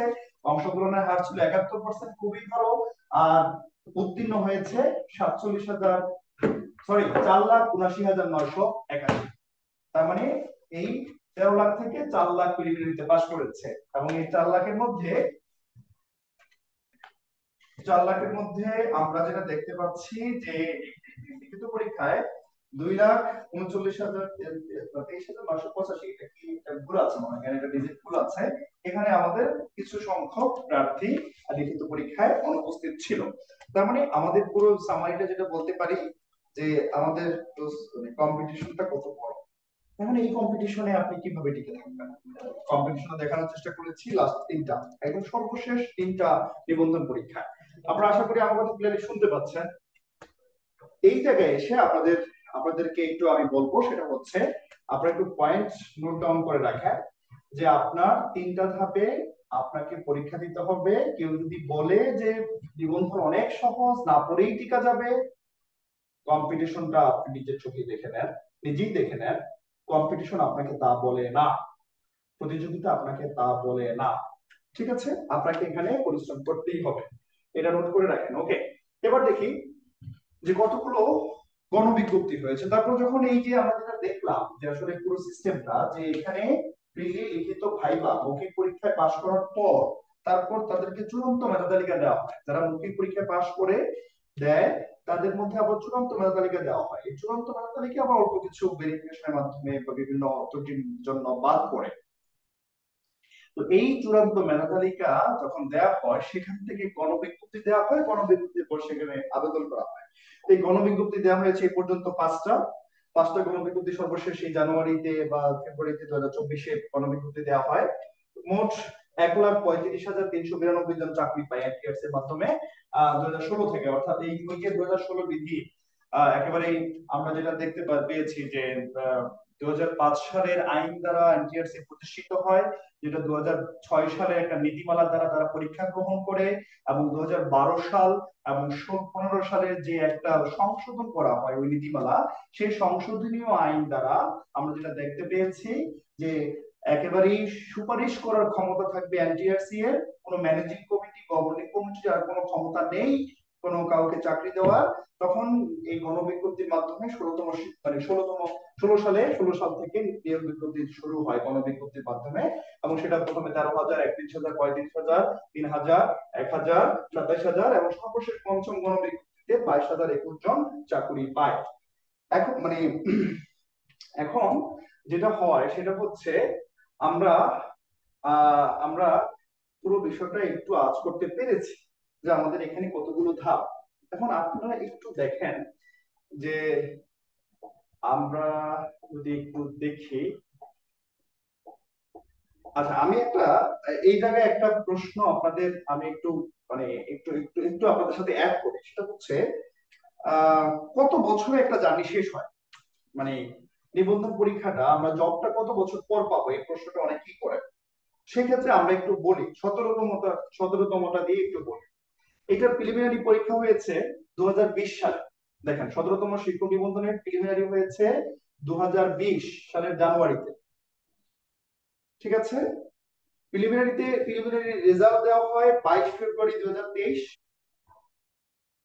লিখিত পরীক্ষা হয় 5 ও 6 মে 2000, খেয়াল করেন 20 সালে জানুয়ারিতে এটা প্রিলিমিনারি হয়। তারপরে যেটা হয় কোভিডের জন্য আপনারা জানেন কোভিডের জন্য অনেকখানি সময় আমাদের সবকিছু বন্ধ ছিল। পরবর্তীতে 2022 সালে প্রিলিমিনারি পরীক্ষায় করোনার মধ্যেই, করোনার একটা ওয়েভের মধ্যেই এটা অনুষ্ঠিত হয় প্রিলিমিনারি পরীক্ষাটা। তো এই প্রিলিমিনারি পরীক্ষা সার্কুলার দেওয়া হয় 2020 সালের জানুয়ারিতে। প্রিলিমিনারি পরীক্ষা অনুষ্ঠিত হয় 2022 সালের 30 ও 31 ডিসেম্বর। আমি দুঃখিত, এই 17তম শিক্ষক নিবন্ধনে সার্কুলার দেওয়া হয় 2020 সালে, আর এটা প্রিলিমিনারি পরীক্ষা হয় 2022 সালে।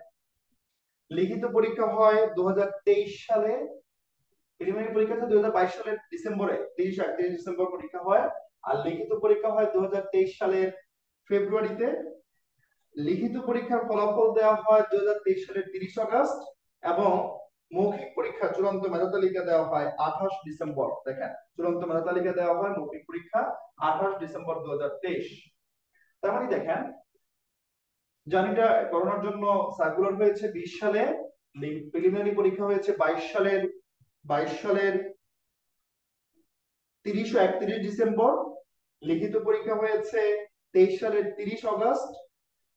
লিখিত পরীক্ষার ফলাফল দেওয়া হয়েছে 23 সালের 30 আগস্ট এবং এই এই এই পুরো চূড়ান্ত মেধা তালিকা যেটা দেওয়া হয় সেটা হচ্ছে আপনার 28 ডিসেম্বর 2023। তার মানে 22-এ 30 ও 31 ডিসেম্বর প্রিলিমিনারি পরীক্ষা হয়ে 23-এর 28 ডিসেম্বর কি হয়,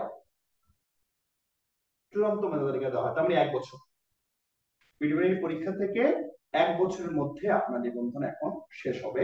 17তম নিবন্ধন আমাদের তাই বলে। এবং কোভিডের জন্য এখানে সার্কুলারে অনেক করে পরীক্ষা হয়, কিন্তু আমরা ধরে নিতে পারি 18তম শিক্ষক নিবন্ধন ইনশাআল্লাহ 1 বছরের মধ্যে এটা সম্পূর্ণ প্রক্রিয়া শেষ করবে। ঠিক আছে, তাহলে আপনারা যারা প্রশ্ন করেন যে কত বছর পরে জব পাবেন, আপনি কষ্ট করেন 1 বছরের মধ্যে আপনি চূড়ান্ত মেধা তালিকায় যেতে পারবেন। আশা করছি এই জায়গায় এই পয়েন্টটা আপনারা নোট করেছেন। ওকে, এগুলো আপনারা সবাই জানতেই পারেন, কিন্তু এগুলো আমি কেন বলছি, এগুলো অনেকেই প্রশ্ন করেছেন এর মধ্যে। হ্যাঁ, আমরা যেটা দেখেছি সেটা হলো যে অনেকেই আমরা এখানে প্রশ্নগুলো করেছেন। তো আসলে জানতেই তো হবে, আপনার যদি টার্গেট না থাকে, লক্ষ্য না থাকে আমি কত বছর পরে চাকরি পাবো, তাহলে আপনি তো কন্টিনিউটা ভালো হবে না, পরীক্ষা দিয়েটা ভালো হবে না। এবার দেখেন যে আমরা বাংলা নিয়ে চলে আসি, তাহলে আমাদের প্রথম পার্ট ছিল নিবন্ধন পরীক্ষা কেন দিব, নিবন্ধন পরীক্ষা কি, প্রথম পার্ট ছিল নিবন্ধন পরীক্ষা কি, দ্বিতীয় পরীক্ষা নিবন্ধনে কেন যাব, নিবন্ধন কেন বেছে নিব, তৃতীয় পার্ট হচ্ছে এটার প্রতিযোগিতা কেমন হয় সেটাও আমরা দেখলাম, এবং এই প্রতিযোগিতাটা কত বছরে কমপ্লিট হয়, মানে এটা চাকরিটা কত বছরে আপনি পেতে পারেন সেটা আমরা দেখলাম, কয়টা ধাপে হয় সেটাও আমরা দেখলাম। এখন আসেন বাংলা, আজকে যে ক্লাসটা নিয়ে বাংলা, আমরা আশা করছি আপনারা সবাই ক্লাসে আমার সাথে আছেন এবং আমরা আমরা আমরা আমরা একটু আলোচনায় যাব এখন পড়াশোনায়, আপনারা সবাই দেখতে পাবেন আশা করছি। আপনারা সবাই কাইন্ডলি একটু যুক্ত থাকলে একটু মেসেজ করুন, আপনারা একটু মেসেজ করুন, একটু লিখুন কিছু, তাহলে আমার একটু প্রাণবন্ত থাকা হয় আর কি। একটু সবাই কাইন্ডলি একটু মেসেজে জানান যে আপনারা আমার সাথে আছেন। ওকে, তো সবাই একটু শেয়ার করবেন কাইন্ডলি যারা যারা আছেন। ওকে, তাহলে একটু দেখি আমরা বাংলা প্রশ্নটা একটু দেখি। আজকে যেহেতু বাংলা ক্লাস নিয়ে আলোচনা, ইনশাআল্লাহ বাংলা ক্লাস আমি নেই। তো এরপরে ক্লাসটা পরশুদিন আছে ইংরেজি ক্লাস, মানে বৃহস্পতিবার, শুক্রবার আছে সাধারণ জ্ঞান ক্লাস, এরপর আবার ম্যাথ ক্লাস আছে শনিবার। তো আমরা এইভাবে ক্লাসগুলো করবো ইনশাআল্লাহ। রুটিন গ্রুপে দেওয়া আছে, রুটিনটা আমরা আবার দিব। তো এবার আমরা সরাসরি বাংলায় চলে আসি। বাংলাটা আমরা কিভাবে করবো একটু খেয়াল করেন। আমরা বাংলাটা একটু একটু একটু বিশ্লেষণ করি। আঠারোতম শিক্ষক নিবন্ধনে বাংলা প্রশ্ন 25টা আসে, সবসময় আসে। এই 25টার মধ্যে সাহিত্য এসছে 10টা, ব্যাকরণ আসছে 15টা। 17তম সাহিত্য আসছে 3টা, ব্যাকরণ আসছে 22টা। 16তম সাহিত্য আসছে 4টা, ব্যাকরণ আসছে 21টা। 15তম সাহিত্য আসছে 5টা, ব্যাকরণ আসছে 20টা। তার মানে সর্বোচ্চ 18তম শিক্ষক নিবন্ধনে সাহিত্য প্রশ্ন আসছে 10টা, কখনোই 5টার বেশি আসে না। তো আমরা ধরে নিতে পারি 10 প্লাস 15, এটা হচ্ছে সাহিত্য ব্যাকরণের একটা স্ট্র্যাটেজি। আমরা এটা এই পর্যন্ত শেষ। মানে আমরা ব্যাকরণ আর সাহিত্য জানি, বাংলা ভাষার দুটো দুটো উইংস আছে, দুটো শাখা আছে। একটা হচ্ছে সাহিত্য আর একটা হচ্ছে ব্যাকরণ। সাহিত্যে আমরা আমরা সর্বোচ্চ 10 পাই, আর ব্যাকরণে আমরা 15 পাই। এটা সর্বশেষ 18তম শিক্ষক যেটা আসছে। এখন আমরা এই প্রস্তুতিটা কিভাবে নিব, বাংলা প্রস্তুতিটা কিভাবে নিব? দেখেন, আপনার সাবজেক্ট যদি ম্যাথ না হয়, আমি একটু একটু আনঅফিসিয়াল কথা বলি, এটা আপনার যদি ম্যাথ ফোবিয়া থাকে, হ্যাঁ, আপনি সমাজ বিজ্ঞানে অনার্স করেছেন, এখন আপনি পাস তো করবেন 40 পেলে, কিন্তু ভালো চাকরি পেতে হলে তো আপনার স্কোর ভালো থাকতে হবে, অনেক বেশি থাকতে হবে। কিন্তু আপনি ধরেন ম্যাথে একবারই পারেন না, তো ম্যাথ ছাড়া যদি আপনি বাকি 80 যদি ধরেন, 80 যদি 70ও পান, তাহলে কিন্তু আপনি অনেক এগিয়ে থাকবেন। আমি এটা এই অর্থে বলছি, আনঅফিসিয়ালি বলছি, এই অর্থে বলছি, এখানে প্রিলিমিনারিতে একটু কৌশলী হলে আপনি কিন্তু ভালো একটা সুযোগ পেতে পারেন। চাকরি 1 বছরের মধ্যে একটা চাকরিতে আপনি জয়েন করতে পারেন। এই জায়গায় আমি একটা কথা বলি, সেটা হচ্ছে বাংলা, আপনারা অনেকেই বাংলাকে পড়েন না, কিন্তু বাংলায় যে 25-এ 25 পাওয়া যায়, 23, 24, 25 পাওয়া যায় বাংলা থেকে, সেটা একটু খেয়াল রাখতে হবে। এবং কেন পাচ্ছি না আমরা, আমাদের কি সমস্যা, সেটা নিয়ে আমরা একটু আলোচনা করবো। তো আমরা এই আলোচনাটা আমরা দেখে নিলাম যে সাহিত্য ব্যাকরণের রেশিওটা কেমন হয়। এবার আসেন, এই 15, 16, 17, 18 4টা শিক্ষক নিবন্ধনে বাংলা প্রশ্ন রিপিট হয় কেমন, সবচেয়ে গুরুত্বপূর্ণ পার্ট। এই জায়গাটা সবাই একটু মনোযোগ দিয়ে শুনবেন প্লিজ। পুরো ক্লাসের এই জায়গাটা হচ্ছে আপনাদের প্রস্তুতির একটা অনেক বড় একটা প্রভাবক হিসেবে কাজ করবে। সেটা হচ্ছে, দেখেন, আমরা চাকরি পরীক্ষা দেই না, ধরেন আমার নিবন্ধনে 100টা প্রশ্ন থাকে এমসিকিউ, সেখানে রিপিট কোশ্চেন কয়টা থাকে? রিপিট কোশ্চেন মানে যে প্রশ্নগুলো আগেও বিভিন্ন চাকরি পরীক্ষায় আসতো, আমি বলবো সেটা 50 থেকে 60টা থাকে কমপক্ষে, 40% তো থাকেই। তো তাহলে কি, আপনি একটু দেখি, তাহলে বাংলাটা দেখি। বাংলা 18তম শিক্ষক নিবন্ধনে 25টা যে প্রশ্ন হয়, তার মধ্যে 22টাই ছিল রিপিট। এর আগে কোনো কোনো চাকরি পরীক্ষায় আসছে, নিবন্ধনেও আসছে, বিসিএস ও আসছে, পাশাপাশি অন্যান্য চাকরি পরীক্ষায় আসছে। 17তম নিবন্ধনে 25টাই রিপিট। এখন আপনাদের কাছে মনে হতে পারে, ভাই এটা কিভাবে দেখাবে? দেখেন, আমরা আমরা আপনাদেরকে এই কোর্স শেষে একটা শীট দিব ইনশাআল্লাহ। এই শীটে মানে এমন ভাবে আমরা পুরো নিবন্ধনের তথ্যগুলোকে শেয়ার করেছি, দেখেন আমি আপনাদেরকে একটু দেখাই। সেই শীটে আমরা দেখাবো, সেই শীট আমরা দিয়ে দিব যে আমরা কিভাবে এটা করেছি। এটা আমি গ্রুপেও দিয়ে দিব, স্যাম্পল শুধু বাংলা, আমি সব সাবজেক্টটাই দিব। দেখেন এইভাবে, দেখেন আমরা দেখতে, এখানে যদি ক্যামেরায় আপনারা দেখতে পাওয়া যায় না? আচ্ছা, আমি এটা গ্রুপে দিয়ে দিচ্ছি, সবাই একটু গ্রুপ থেকে নিয়ে নেন। আমি এটা গ্রুপে দিয়ে দিচ্ছি, সবাই একটু গ্রুপ থেকে নিয়ে নেন। এরকম একটা জাস্ট ডেমো, এটা বাংলা, এটা প্রতি সাবজেক্টের সবগুলো করে 18তম শিক্ষক নিবন্ধন কিংবা 17তম সকল প্রশ্নের আমরা এই রিসার্চটা করব। কেন রিসার্চটা করবো, একটা কারণ আছে, আমরা আপনাকে বলবো সেটা। সেটা হচ্ছে, দেখেন এই যে 16তম 15টা, 15তম 12টা, তার মানে একটু সবাই গ্রুপ থেকে ওই পিডিএফটা অন করে যদি ক্লাসে যুক্ত হতে পারেন তাহলে ভালো হবে। আপনি দেখতে পাবেন যে কোথায় কোথায় আসছে, আমরা রেফারেন্স সহ দিয়েছি। এই রেফারেন্স সহ সবগুলো প্রশ্ন আমরা আপনাদেরকে শীট আকারে ইনশাআল্লাহ দিব। আমি আজকে প্রথম ক্লাসে অ্যানাউন্স করছি, আপনাদেরকে দিব। ওকে, তাহলে কুরিয়ারে, আপনার কুরিয়ারের মাধ্যমে পাঠিয়ে দেবেন ইনশাআল্লাহ। এই রিসার্চটা কেন দরকার সেটা হচ্ছে, দেখেন ওই যে দেখলেন, আমরা যে দেখলাম যে 18তম শিক্ষক নিবন্ধনে 18,13,40,833 জন প্রিলিমিনারি পরীক্ষা দিয়েছে, পাশ করেছে 4,79,000, তার মানে 3/1 কেন 40 পাচ্ছে না? 40 পেলেই পাস ভাই, আপনি যাই বলেন না কেন, আপনি যতই বলেন যে আমি 40 পেয়েছি, এটা আমি আপনাকে ক্ষমা সুন্দর দৃষ্টিতে আমি আপনাকে বলছি, 40 পেলে আপনি পাস করবেন। 40 পেয়েছে, পাস হয় নাই, এটা হয়তো আপনার কোথাও ভুল হয়েছে, আর এনটিএস এর ভুল হতেই পারে, কিন্তু ওনারা ইচ্ছে করে আপনাকে পাস করে নাই, বিষয়টা এরকম না। তো 40 কেন পাচ্ছে না? যেখানে আপনার রিপিট কোশ্চেন 50-60টা থাকে, সেখানে একটা মানুষ 40 কেন পাচ্ছে না? কারণ অনেকেই কিন্তু জব সলিউশন একদম মুখস্থ করে ফেলে। তার মানে জব সলিউশন আপনি বিগত বছরের শুধু প্রশ্ন পড়বেন, বিগত বছরের প্রশ্ন পড়ে আপনি কি 40 পেতে পারেন? আপনি কি প্রিলিমিনারি নিবন্ধনে প্রিলিমিনারি পাস করতে পারেন? আসে কিন্তু এই যে 3/1 পাস করছে কেন? আপনি শুধু জব সলিউশন পড়ে, জব সলিউশনে আপনি কমন পাবেন, এই যে এতগুলো প্রশ্ন রিপিট হয়েছে, এর মধ্যে আপনি ভুল করবেন। কেন করবেন? কারণ হচ্ছে আপনার ওই টপিকে একেবারে পরিষ্কার ধারণা, পরিষ্কার ক্লিয়ার আইডিয়া নেই। এই না থাকার কারণেই কিন্তু আপনি ভুল করছেন। তাহলে এই জায়গায় প্রশ্ন হচ্ছে, ভাইয়া জব সলিউশন কি নিই, জব সলিউশন কি নিয়ে টপ টু বটম পুরো জব সলিউশন পড়ে শেষ করে ফেলি, প্রিলিমিনারি পাস? হ্যাঁ ভাই, আপনি মনে মনে প্রিলিমিনারি পাস করবেন, মনের পাশই বড় পাস। হ্যাঁ, মনে মনে পাস করতে পারেন, কিন্তু শুধু জব সলিউশন পড়ে আপনি প্রিলিমিনারি টিকতে পারেন, এটার প্রবাবিলিটি, এটা সম্ভাবনা অনেক ক্ষীণ। কেন ক্ষীণ সেটা বলছি। আপনি শুধু প্রশ্ন মুখস্থ করে, প্রশ্ন উত্তর মুখস্থ করে, বেসিক না জেনে, টপিক না জেনে, টপিকের আদ্যপান্ত না জেনে আপনি শুধু প্রশ্ন মুখস্থ করে, সায়েন্স এটা বলে না যে আপনি এই প্রশ্নগুলোকে ধরে রাখতে পারবেন উইদাউট কনফিউশন। তখন আপনার মধ্যে কি হবে? যখন আপনি প্রশ্ন মুখস্থ করবেন, শুধু জব সলিউশন করবেন, তখন আপনার মধ্যে কনফিউশন নাড়াচাড়া দিবে। এই কনফিউশন আপনাকে আপনাকে ভুল হতে বাধ্য করবে।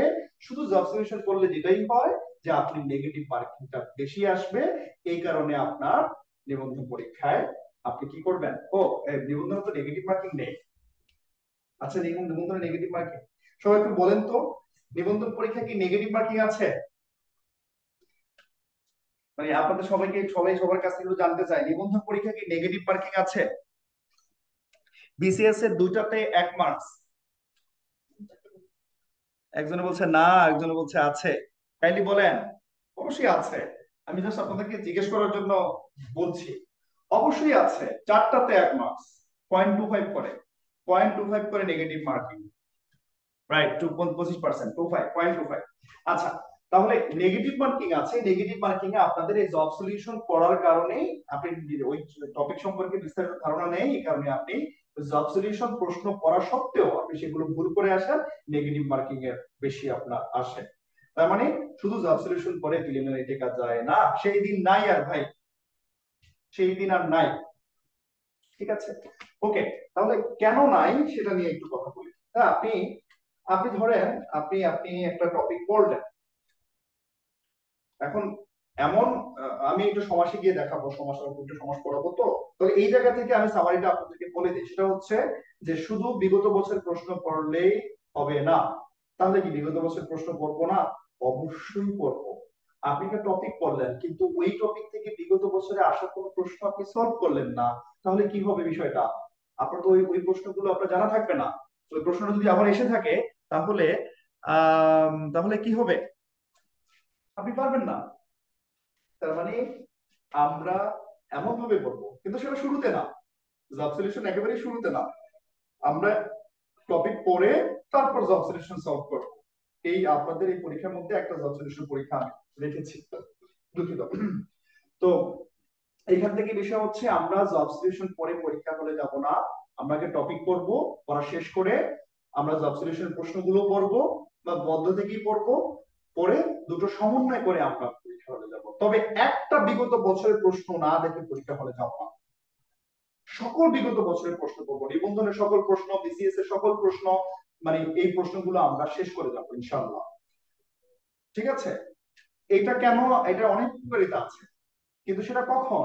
আগে আপনি বেসিক পড়া শেষ করতে হবে। বেসিক না পড়ে সেটা হবে না, সেটা প্রমাণ তো আমি এখানে দেখাইলাম। এতগুলো রিপিট কোয়েশ্চেন, কিন্তু এতগুলো রিপিট কোয়েশ্চেন হওয়ার পরেও কেন এত কম পাস করে, কেন কেউ 40 পায় না?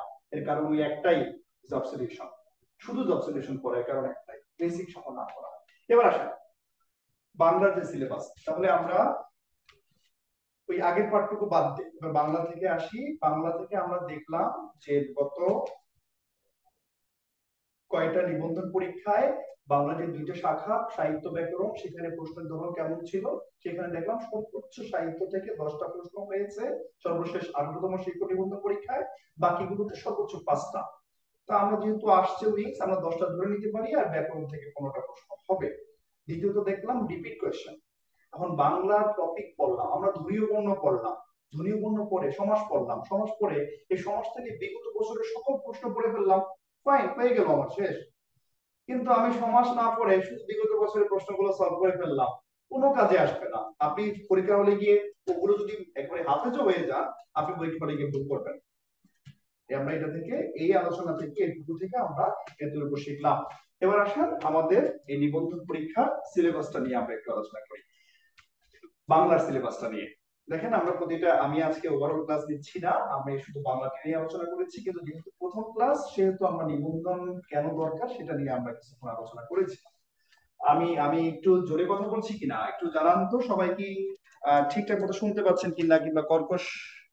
আচ্ছা, আমরা কোন বইটা পড়বো? জি, আমরা কোন বই পড়বো, কিভাবে পড়বো, আজকে তো শেষ না, আমাদের ক্লাস শুরু আজকে থেকে 15 দিন ব্যাপী আমাদের ক্লাস পরীক্ষা চলতে থাকবে।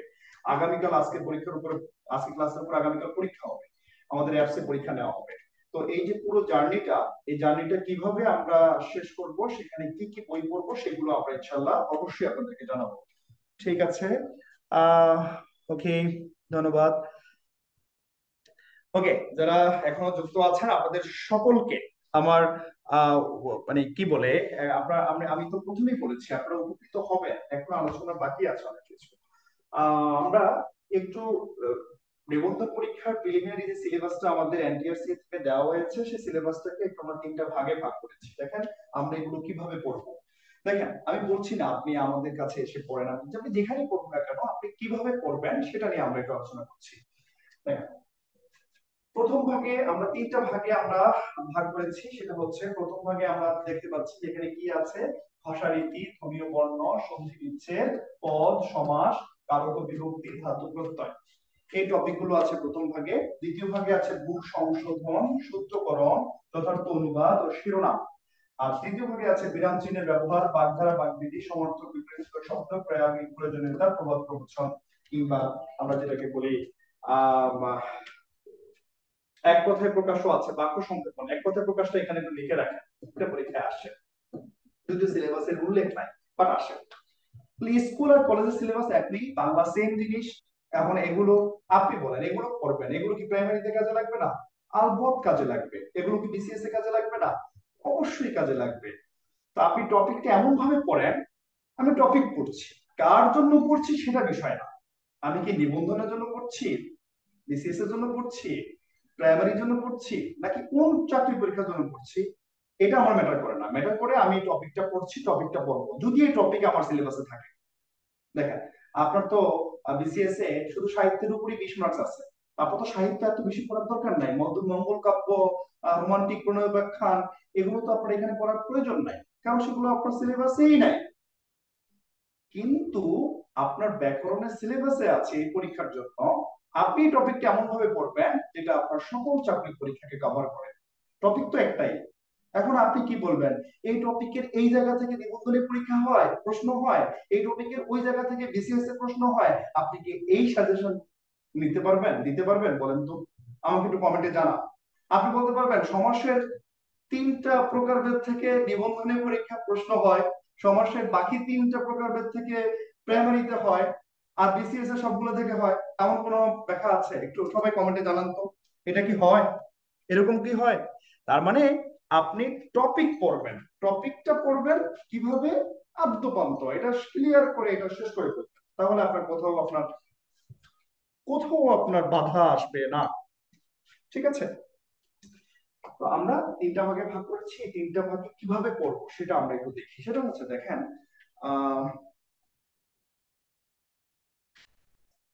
ওকে, আচ্ছা, এবার আসেন খেয়াল করেন আমরা তিনটা ভাগে কেন ভাগ করেছি সেটা একটু বলি। প্রথম ভাগে দেখেন, এটা হয় আমরা ছোটবেলা থেকে যে পড়াগুলো আমাদের আছে সেই পড়াগুলো আমরা কি করি, কিছু পড়া আমরা টিচারের কাছে পড়ি, কিছু পড়া বাসায় পড়ি। তো বাসায় যদি আপনি সমাস বুঝেন না, আপনি বাসায় সমাস দিয়ে শুরু করেন, তাহলে আপনার কি হবে বিষয়টা, যেটা হবে আপনার সময় নষ্ট হবে। কারণ সমাস আপনাকে কেউ বুঝিয়ে দিলে আপনি পড়তে পারবেন, তারপর আপনি এটা পড়বেন। কিন্তু যে পড়াটা আপনি নিজে করতে পারবেন সেটা আপনি যদি বাসায় পড়েন তাহলে তো আপনি এগিয়ে থাকলেন। তো এই যে এই কারণে আমরা তিনটা ভাগে ভাগ করেছি। প্রথম ভাগটা আপনারা নিজে নিজে ট্রাই করলে, এখানে যদি কারো হেল্প না নেন বা না বুঝে পড়েন তাহলে এখানে আপনি মনে রাখতে পারবেন না। তার মানে এই টপিকটা হচ্ছে বোঝার মতো, এখানে বুঝে বুঝে পড়তে হবে। এবং এটা আমরা মেন্টর যারা আছে, প্রশিক্ষক যারা আছে, আমরা আপনাকে হেল্প করবো ইনশাআল্লাহ এই টপিক গুলো। হ্যাঁ, এগুলো আপনাকে কারো না কারো কাছে যেভাবেই হোক, যেখান থেকে হোক, আপনাকে ক্লিয়ার হতে হবে।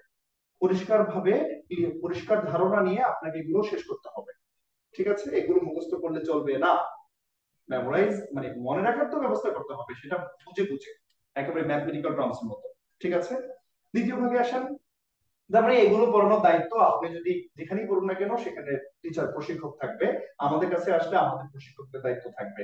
আমরা আমরা এই যে ফ্রি কোর্সে আমরা টপিক গুলো মানে কমপ্লিটলি সবগুলো তো টপিক পড়াতে পারবো না, আমরা অনেকগুলো টপিক শেষ করার চেষ্টা করবো ইনশাআল্লাহ, আশা করছি।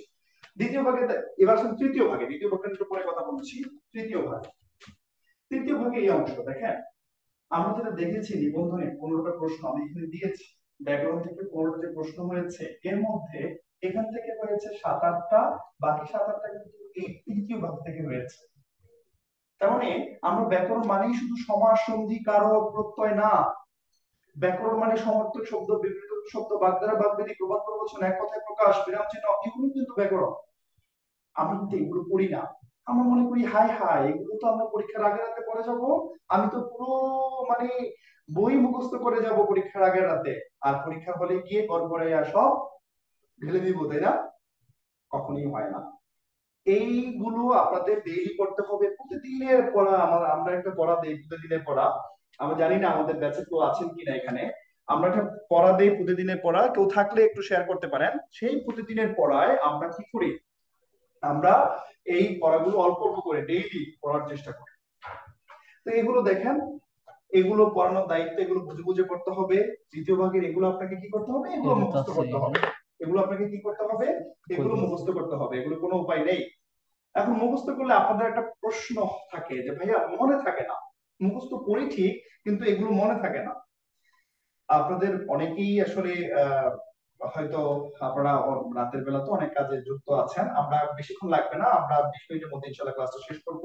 বাট পুরো ক্লাসের একটা কিন্তু আমি আবারও বলছি কথাটা, আপনি আজকে ক্লাসটা শুরু থেকে শেষ অবধি করলে আপনি কিছু না কিছু শিখবেন ইনশাআল্লাহ। আপনার অবস্থার পরিবর্তন হবে, মানে ক্লাসের আগ পর্যন্ত আপনার যে অবস্থান ছিল, আমি কিছুটা হলেও আমার আমার এই ক্লাস দ্বারা আপনার একটু পরিবর্তন হতেও পারে, হবে ইনশাআল্লাহ, আমি আশা করছি হবে। তো তৃতীয় ভাগের এই ভাগটা ভাই আমার মনে থাকে না, তো এই মনে রাখার ব্যবস্থা আমি একটু একটু মনে রাখার জন্য আমি একটু কথা বলবো। সেটা হচ্ছে দেখেন, আপনার মনে এখানে করি, আপনার মনে থাকে না, অর্থাৎ তৃতীয় ভাগে সমর্থক শব্দ, বাগধারা, বাগবিধি, প্রবাদ, প্রবচন, এক কথা প্রকাশ, এগুলো যত পড়েন ভুলে যান, এবং মনে রাখার ব্যবস্থা আছে। দেখেন, আপনি সমর্থক শব্দ বললেন, দেখেন আমি একটু সবাই মনোযোগ দিয়ে শুনবেন, সবাই একটু খেয়াল করেন। আপনি সমর্থক শব্দ পড়লেন, যেমন পানি সমর্থক শব্দ, অপ, নীর, বাড়ি, জল, শরীর, হ্যাঁ পড়লেন। সাউন্ড আরেকটু ক্লিয়ার হলে ভালো হবে। সাউন্ড কি একবারে আস্তে আস্তে শোনা যায়? আমরা চেষ্টা করছি, আমরা আমরা আমরা একটু আজকে যান্ত্রিক ত্রুটি ছিল, ত্রুটিটা আমাদের সবসময় থাকে না, বাট আজকে হয়েছে। তো আমরা চেষ্টা করছি সাউন্ড সাউন্ড আরো ক্লিয়ার করার জন্য, আমাদের টিম কাজ করছে বরাবরই। শোনা যাচ্ছে তো? সবাই কি মানে শুনতে পাচ্ছেন? খুব কষ্ট হচ্ছে মানে মানে কান পেতে শুনতে হচ্ছে এরকম কিছু?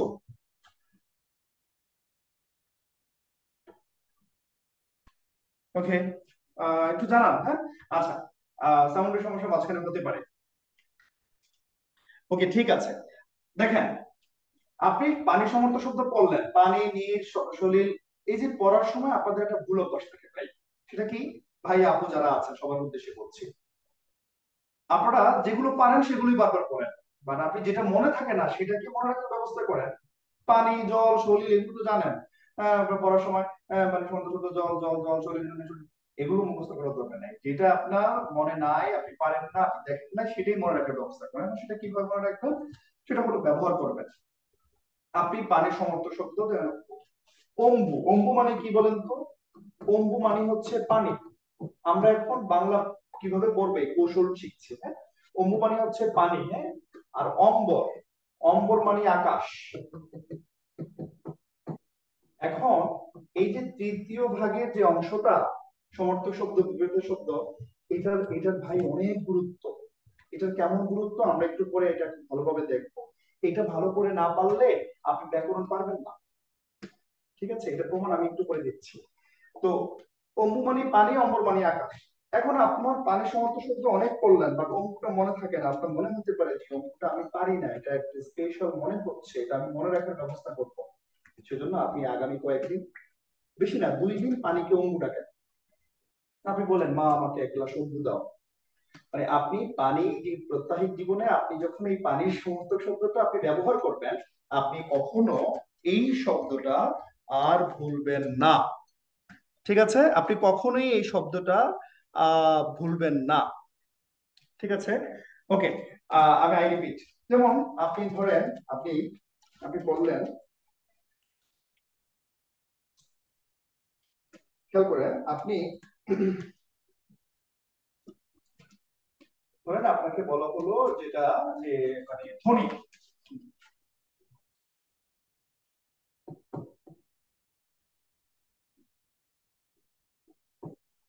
ধ্বনি, এই ধ্বনি মানে কি, বা ইন্দু মানে কি, বা বালা মানে কি? তাহলে আমি 4টা শব্দ লিখলাম, ধ্বনি, ইন্দু, বালা। আপনারা একটা শব্দ জানেন ইন্দুবালা, এটা গান জানেন, ইন্দুবালা গো কোন আকাশে থাকো, এটা গান জানেন না? জানেন। ইন্দু মানে কি, বালা মানে কি? না, বালা কিসের সমর্থক শব্দ, ইন্দু কিসের সমর্থক শব্দ? এখন চাঁদের সমর্থক শব্দ আপনারা, আমি বলে দিই, হ্যাঁ আমি বলে দিই, আজকে ক্লাসটা খুব বেশি লম্বা করবো না। ইন্দু হচ্ছে চাঁদের সমর্থক শব্দ। এখন চাঁদের সমর্থক শব্দ কি কি পড়লেন? চন্দ্র, শশী, হিমাংশু, শতাংশ, বিন্দু, ইন্দু। ইন্দু মনে থাকে না, আপনি আগামী কয়েকদিন চাঁদকে ইন্দু ডাকেন। আপনি তো কারোর সাথে কথা বললে ওরা তো বলেন তোমাকে দেখতে চাঁদের মতো সুন্দর লাগছে, তো বলেন তাকে তোমাকে দেখতে ইন্দুরের মতো সুন্দর লাগছে, মানে ইন্দু এর মতো, তোমাকে দেখতে ইন্দু এর মতো সুন্দর লাগছে। যখন আপনি এটা ব্যবহার করবেন, আপনি কিন্তু মানে এটা তাকে বলে নিয়েন যে ইন্দু মানে চাঁদ, তাহলে কিন্তু বিপত্তি করতে পারে যদি না বলেন। তো আপনি আপনি এটা বলতেই পারেন যে তোমাকে দেখতে ইন্দুর মতো সুন্দর লাগছে, তার মানে তোমাকে দেখতে চাঁদের মতো সুন্দর লাগছে, ইন্দু মানে চাঁদ। আপনি 2 দিন ব্যবহার করেন আর কখনো করবেন না। বালা, বালা মানে কি? মানে এগুলো কিন্তু আমরা ব্যবহার করি কিন্তু আসলে জানি না। বালা, আপনারা গান শুনেছেন না, সোহাগ চাঁদ বদনী ধ্বনি নাচো তো দেখি, বালা নাচো গো নাচো তো দেখি। তাহলে সোহাগ চাঁদ বদনী ধ্বনি, এই ধন রসই, এই ধ্বনি মানে নারী, কোন নারী? এই বালা মানেও নারী, নারী নাচো গো নাচো তো দেখি। তাহলে বালা, ধ্বনি এই দুটো মানে নারী। তার মানে ইন্দুবালা, ইন্দুবালা এটা হচ্ছে মানে নারীকে ইন্দুর সাথে, যাদের সাথে তুলনা করা হচ্ছে। যদিও আমি কিছু বলবো না, হ্যাঁ। যদিও এটা পুরোপুরি সত্য কিনা সেটা আপনারাই বিচার করবেন, যাই হোক। হ্যাঁ, তার চেয়ে বেশি সুন্দরী হতে পারে। ওকে, তার মানে আপনি যেটা দেখতে পাচ্ছেন, দেখো এখন আমি যেটা আপনাদেরকে বলি, দেখুন আপনাকে যদি আমি বলি একটু খেয়াল করেন, আমাদের শব্দের কতটা গুরুত্ব, আমরা শব্দের অর্থ না জানলে আমাদের কতটা মানে ব্যাকরণও এটা প্রভাব পড়তে পারে, সেটা আমি বলছি। আমি আপনাকে বললাম যে ভাইয়া ইন্দুবালা কোন সমাস, আমি আপনাকে সমাস শেখানোর 101টা উপায় শিখিয়ে ফেলছি, কিন্তু আপনি ইন্দু মানে কি সেটাও জানেন না, বালা মানে কি সেটাও জানেন না। ভাই আপনি কি ওই সমাজ শেখার উপায় দিয়ে এটা বের করতে পারবেন? বলেন পারবেন? একটু কমেন্টে জানান পারবেন কিনা। আপনাকে আমি সমাজ শেখানোর 101টা উপায় শিখিয়েছি, বই আছে না অনেক কিছু শেখানোর, একটা 101টা উপায়, সেরকম 101টা উপায় শিখিয়েছি, আপনারা শিখেছেন, আপনারা একেবারে কমপ্লিটলি মুখস্থ পারেন সব উপায়গুলো। কিন্তু আপনাকে আপনার পরীক্ষায় আসলো ইন্দুবালা কি, ইন্দুবালা কোন সমাস। এখন আপনি বলেন আপনি কি পারবেন এটার সমাস নির্ণয় করা? পারবেন না, কারণ কি? আপনি অর্থ জানেন না। একই রকম ভাবে আপনি যদি এই শব্দগুলোর অর্থ না জানেন, মানে এই নিচের পার্টে যে কথাগুলো বলছি এগুলো, তাহলে এটার প্রভাব কিন্তু এখানেও পড়বে। এগুলো ভালো জানবেন যত, এটাও ভালো করবেন তত, মানে এগুলো আপনাকে রেগুলার করতে হবে। ঠিক আছে? তো যেটা বলছিলাম, এভাবে আপনাকে মুখস্থ করতে হবে। ইন্দুবালা কি এখন আমরা জানলাম, এখন কি জানলাম? বালা মানে নারী, নারীকে কার সঙ্গে তুলনা করা হচ্ছে? ইন্দুর সঙ্গে। ইন্দুরের না, আপনি ইন্দুরের বলেন না, হ্যাঁ, ইন্দুর সঙ্গে। ইন্দু মানে কি চাঁদ, তো নারীকে কার সঙ্গে তুলনা করা হচ্ছে? চাঁদের সঙ্গে। তো তুলনা করা হচ্ছে, তুলনা করলে কোন সমাস?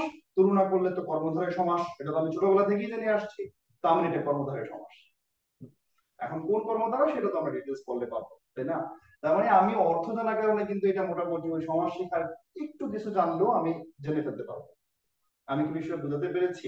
তাহলে এই জায়গায় পয়েন্ট হলো, তৃতীয় ভাগের যে টপিক গুলো আছে, এক কথায় প্রকাশ, সমার্থক শব্দ, বিপরীতার্থক শব্দ, এই যে টপিক গুলো আছে এগুলো আমরা পড়বো, এবং এগুলো বাস্তব জীবনে, আমাদের যে প্রাত্যহিক জীবনে আমরা এগুলো কি করব? ব্যবহার করব, ব্যবহার করার চেষ্টা করব।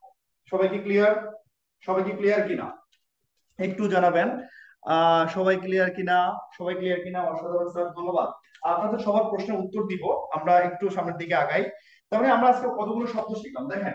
আজকের ক্লাসে যদি আপনি একটা নতুন শব্দ শিখেন, সেই শব্দটা যদি মনে রাখতে পারেন, তাহলেই আপনি মনে করবেন আজকের এই ক্লাসটা আপনার জন্য সার্থক হয়েছে। অন্যথায় কিন্তু আপনি সময় নষ্ট করছেন। আমি বারবার বলি, কিন্তু আপনাকে এই ক্লাস থেকে ফায়দা নিতে হবে। এখন ফায়দা কি? আপনি যদি একটা শব্দ শিখেন এখান থেকে, এই শব্দটা কিন্তু সামনে যে কোনো চাকরি পরীক্ষা আসতে পারে আপনার, তো আপনাকে কিন্তু মনে রাখতে হবে।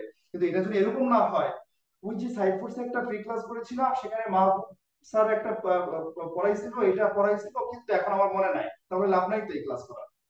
এটাকে মনে রাখতে হবে। আজকে এখানে কয়টা শব্দ শিখলাম? ইন্দু শিখলাম, বালা শিখলাম। যদি আপনি না জানেন, এগুলো তো জানেন, অম্বু মানে পানি, অম্বর মানে আকাশ শিখলাম, ধরি মানে নারী, এটাও শিখলাম। এখানে একটা বিষয় একটু জানেন, সেটা হচ্ছে পানি। পানি যখন দন্তন্য দিয়ে লেখা হয়, এই পানি হচ্ছে জল। আর পানি যখন মূর্ধন্য দিয়ে লেখা হয়, এই পানি মানে হাত। এখন বলা হয় পানি গ্রহণ। পানি গ্রহণ মূর্ধন্য দিয়ে লেখা লিখে হয় পানি গ্রহণ, এটা মানে হচ্ছে বিয়ে, হ্যাঁ, হাত গ্রহণ, বিয়ে, বিয়েকে বলে। ঠিক আছে? ওকে।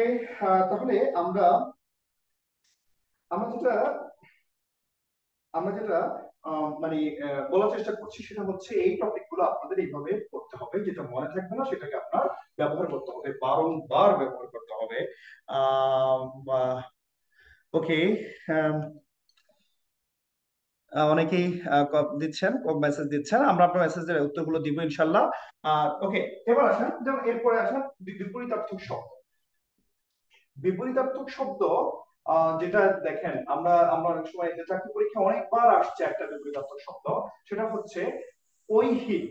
হ্যাঁ, ঐহিক শব্দের বিপরীত শব্দ কি? একটু সবাই একটু কমেন্টে লিখুন তো, ঐহিক শব্দের বিপরীত শব্দ কি? সবাই একটু কমেন্টে লিখুন। রাব্বি বলছেন আলহামদুলিল্লাহ স্যার, অনেক কিছুই জানা হলো, অনেক ধন্যবাদ। না, অম্বর, অম্বু, অম্বু, অম্বু না, অম্বু, অনলি বু, অম্বু। অম্বু শব্দের অর্থ পানি, আর অম্বর অর্থ আকাশ। আমি মান্নান বলছেন আপনার বোঝানোর ক্ষমতা অসাধারণ, অনেক ধন্যবাদ। আপনারা বুঝলেই আমরা শান্তি পাই, অসংখ্য ধন্যবাদ আপনাকে। জি ক্লিয়ার। ওকে, আলহামদুলিল্লাহ স্যার, অনেক কিছু জানলাম। ওকে, অম্বু, ভেরি গুড।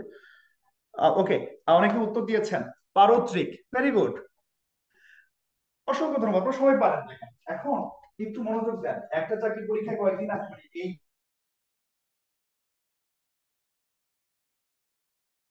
শব্দের অর্থ কি? এখন সবাই এমন ভাবে এটা মুখস্থ, ওই শব্দের প্রতি শব্দ কি? পারত্রিক। অপশনে কিন্তু পারত্রিক কি ছিল? অপশনে পারত্রিক ছিল। সবাই অ্যান্সার পারত্রিক দিয়ে আসছে। পারত্রিক ঐহিক শব্দের বিপরীত শব্দ। তাহলে এখন ঐহিক শব্দের অর্থ কি এটা বলেন তো সবাই, কাইন্ডলি সবাই একটু দেখান, ঐহিক শব্দের অর্থ কি? ঐহিক শব্দের অর্থ কি? ঐহিক শব্দের বিপরীত শব্দ আপনারা বলেছেন পারত্রিক, অসংখ্য ধন্যবাদ। এবার ঐহিক শব্দের অর্থ কি এটা বলেন। আমরা ভালো করে, মানে ভালো করে প্রশ্ন না পড়ার কারণে কিন্তু অনেক নেগেটিভ চলে আসে। আমরা এটা মাথার মধ্যে আমাদের সেট হয়ে আছে যে ঐহিক শব্দের বিপরীত শব্দ পারত্রিক। পরীক্ষায় আসছে ঐহিক শব্দের অর্থ কি, আপনি ওরা জানে আপনি এই জায়গায় ভুল করতে পারেন, অপশনে ওরা পারত্রিক দিয়ে দিছে, আপনি তো পারত্রিক দেখে আপনার আর হুঁশ নাই, আপনি অ্যান্সার করে -2.25। ওকে, মিসকাত হুসাইন, আপনি আজকে প্রথম শুনেছেন, এটা ফ্যাক্ট না। ফ্যাক্ট হচ্ছে যদি আজকে শুনে ভুলে যান, আজকে শুনে এটা মনে রাখবেন, তাহলে আপনার অবস্থার পরিবর্তন হবে। ওকে, ভেরি গুড। একজন বলেছেন যে ই হলো, খুব গুড। তার মানে আমরা যখন বিপরীত শব্দটা পড়ব, তখন আমরা সেই শব্দের অর্থটা পড়ার চেষ্টা করব। তার মানে ঐহিক শব্দের অর্থ হচ্ছে ই হলো, তাহলে বারকী শব্দের অর্থ কি? পরলোক। মানে আমরা এমন অনেক সময় বিপরীত শব্দ পড়ি, এটা আমি আপনারা রিলেট করবেন আপনার সাথে। আপনি ঐহিক শব্দের বিপরীত শব্দ জানেন, কিন্তু এর অর্থ জানেন না। Oh my goodness, how sweet, how cute, যে আপনি এটা বিপরীত শব্দ জানেন কিন্তু এর মিনিং জানেন না। তার মানে আমাদের মিনিং জানতে হবে, মিনিং এ জোর দিতে হবে। ঠিক আছে, তাহলে আমরা এটুকু বুঝতে পেরেছি যে আমরা বিপরীত শব্দ যখন পড়বো তখন কি হবে, আমাদের অর্থগুলোর দিকে একটু খেয়াল রাখতে হবে। এরপরে আসা, যেমন পিলখানা, এক কথায় প্রকাশ আসে না, এক কথায় প্রকাশ কিভাবে করবেন? পিলখানা, পিলখানা কি বলেন তো? পিলখানা, আমি মিসকাত হোসেন আপনাকে বলছি, প্লিজ, আপনি জানেন না সেটা বিষয় না, আমি আবারও বলছি, সবার উদ্দেশ্যে বলছি, আজকে শুনেছেন, এটা মনে রাখেন ভাই। এটা চাকরি পরীক্ষায় এরপরে আপনি জীবনে কোথাও না কোথাও পেতেই পারেন, পাওয়ার সম্ভাবনা আছে ভাই। যদি মনে রাখেন তাহলে আপনার ভালো হবে। Very good. ওকে, বলেন, আর কেউ বলেন। হাতিশালা, হাতি রাখার স্থান। একটা পরীক্ষা আসছিল, পিলখানা কি? অপশনে ছিল হাতির বাসস্থান, গরুর বাসস্থান, বিজিবি সদর দপ্তর। সবাই তো জানে পিলখানা মানে বিজিবি সদর দপ্তর। পিলখানা শব্দের অর্থ কি? পিলখানা এক কথায় প্রকাশ, এটা কাকে বলা হয়? এটা বলা হয় গজগৃহ। পিলখানা ঢাকায় যেটাকে দেখেন আপনারা, জিগাতলায় আছে যে অবস্থিত, যে আপনারা জানেন পিলখানা হত্যাকাণ্ড হয়েছে, অনেক বড় ট্র্যাজেডি হয়েছে 2009 সালের 24 ফেব্রুয়ারি, খুব সম্ভবত, আমি এর যদি ভুল না করে থাকি, তাহলে সেই জায়গাটা নাম আগে থেকেই পিলখানা ছিল, সেই জায়গায় আমরা বিজিবি সদর দপ্তর। পিলখানা, ওইখানে পিল, পিল একটা আরবি শব্দ, যে শব্দটা আরবি থেকে আসছে, যে শব্দটা অর্থ হাতি। তাহলে হাতিখানা, খানা মানে কি? আমরা বলি না উজুখানা, যে জায়গায় উজু করা হয়, তো হাতিখানা মানে যে জায়গায় হাতি থাকে। তাহলে পিলখানা হচ্ছে হাতির বাসস্থান, ওই জায়গায় হাতি থাকতো। ওই হাতিগুলো, মানে যে জিগাতলা, আপনারা যারা ঢাকায় আছেন আপনারা রিলেট করতে পারবেন, সেই হাতিগুলো এলিফ্যান্ট রোড, হাতির পুল, হাতির জিলে এনে গোসল করে। তো যেভাবে হাতি চলাচল করতো সেভাবে হাতির নাম হয়েছে। মানে পিলখানা হাতি রাখার স্থান, যেখানে হাতিগুলো থাকতো। এলিফ্যান্ট রোড দিয়ে হাতি চলাচল করতো, হাতির পুল দিয়ে পার হয়ে হাতির জিলে গিয়ে গোসল করতো বা খাবার দাবার বা চড়াইতো এগুলোকে।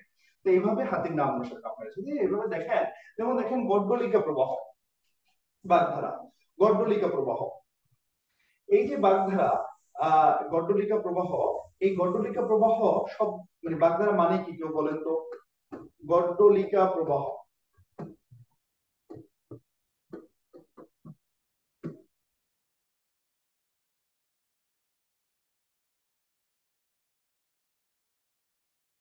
প্রবাহ, সবাই অনেক ধন্যবাদ। আমি এখানেই থাকি, লোকন ভাই অনেক ধন্যবাদ। হাতি পালনের জায়গা, সবাই সঠিক উত্তর দিয়েছে। আপনারা মাশাআল্লাহ অনেক পারেন। এখন দরকার কি, একটা একটা কমপ্লিটলি একটা প্রস্তুতি, একটা ধারাবাহিক প্রস্তুতি, এটা হলে ইনশাআল্লাহ আপনারা পারবেন। কিন্তু জানেন গড্ডলিকা প্রবাহ, গড্ডলিকা প্রবাহ এটা আহ গলা ধাক্কা দেওয়া না, অন্য কেউ? গড্ডলিকা প্রবাহ, আচ্ছা, এইভাবে এই যে বাগধারা, একতা প্রকাশ, এগুলো কোনটা কোনটা হিস্ট্রি আছে। দেখেন এই গড্ডলিকা প্রবাহ, এখানে একটা শব্দ আছে গড্ডল। এই গড্ডল শব্দের অর্থ ভেড়া। এটা কিন্তু বিসিএস এ আসা প্রশ্ন, এটা নিবন্ধনে আসতেই পারে, ইন্ডেক্স নিবন্ধনে। তাহলে গড্ডল শব্দ, এটা নিবন্ধনেও আসছে খুব সম্ভবত। গড্ডল শব্দের অর্থ কি? গড্ডল শব্দের অর্থ ভেড়া। তাহলে গড্ডলিকা প্রবাহ মানে কি? ভেড়ার প্রবাহ, ভেড়ার পাল। এখন ভেড়ার পালে যেটা কি হয়, প্রথম ভেড়াটা যেদিকে যায় পিছনের ভেড়াগুলো সেদিকে যাবে। প্রথম ভেড়াটা যদি গিয়ে কুয়োতে পড়ে, পিছনে গুলো কুয়োতে পড়বে। এবং এটাকে বলা হয় অন্ধ অনুকরণ, অন্ধ অনুসরণ। তাহলে গড্ডলিকা প্রবাহ মানে কি? অন্ধ অনুসরণ, অন্ধভাবে অনুসরণ করা। Very good. অনেকে মানে বলেছেন, হ্যাঁ, গুড। অন্ধ অনুকরণ, তাহলে এই যে এটার অর্থ অন্ধ অনুকরণ, এর পিছনে তো একটা কারণ আছে। পিলখানা যে হাতির বাসস্থান, এটা যদি আমি মুখস্থই করি, পিলখানা হাতির বাসস্থান, পিলখানা হাতির বাসস্থান, এখন পিল হতো হাতি, এই জায়গায় হাতি আছে, এটা যদি রিলেট করে মনে রাখি, এভাবে কি বেশি মনে থাকবে না? আপনারাই বলুন তো, এভাবে কি বেশি মনে থাকবে না? আলবৎ, অবশ্যই বেশি মনে থাকবে। আপনি যদি এভাবে মনে রাখেন যে গড্ডলিকা প্রবাহ, গড্ডল হাতি, গড্ডল মানে ভেড়া, ভেড়ার প্রবাহ, এটা মানে অন্ধ অনুকরণ, এভাবে কি বেশি মনে থাকবে না? নিঃসন্দেহে বেশি মনে থাকবে। এটাই বলার উদ্দেশ্য যে আমরা এইভাবে টপিক গুলো মনে রাখবো। আর দ্বিতীয় ভাগটা যেটা আছে, এটা ভাই আমাদের অনুশীলন করতে হবে। যেমন বানান পরীক্ষায় আসে মুমূর্ষু, বিভীষিকা, সমীচীন, পিপীলিকা, এই যে বানানগুলো আসে মুমূর্ষু, দেখবেন বানানোর সময় কি হয়, আপনি মুখে বানান উচ্চারণ করতে পারছেন না, কিন্তু লিখতে গেলে কিন্তু ঠিক বানানটা চলে আসে। তো এই বানানগুলো যখন আপনি লিখবেন পড়বেন, একবার পড়লে 2-3 বার খাতায় লিখবেন, দেখবেন আপনার এটা মাথায় সেট হয়ে যাবে। তো দ্বিতীয় ভাগটা হচ্ছে অনুশীলন। প্রিয় শিক্ষার্থীরা, আপনারা যারা এতক্ষণ পর্যন্ত ক্লাসে ছিলেন অনেক ধন্যবাদ। ক্লাস শেষ হয় না, আর কিছুক্ষণ আপনাদের কাছে সময় নিব। এই পার্টটা থেকে আমরা কি জানলাম, এটা হচ্ছে আমাদের প্রিলিমিনারি সিলেবাস নির্ধারণের এই প্রথম ভাগের, এটা আমরা বুঝে বুঝে পড়বো যে কোনো কারো সহযোগিতা নিয়ে।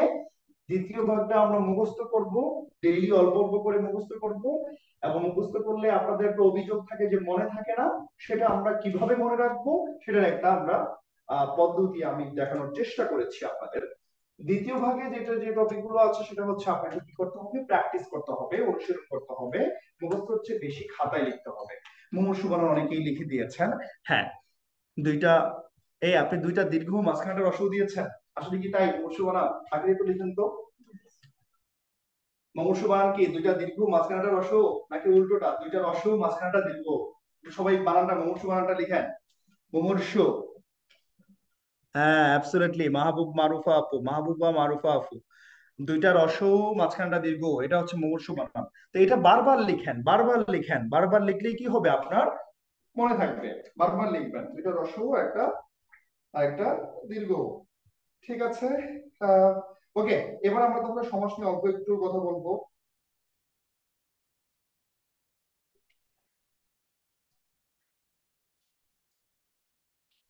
একটু খেয়াল করেন,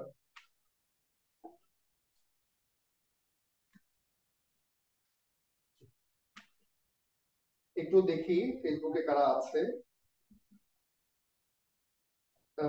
আপনি ফেসবুকটা দেখছেন?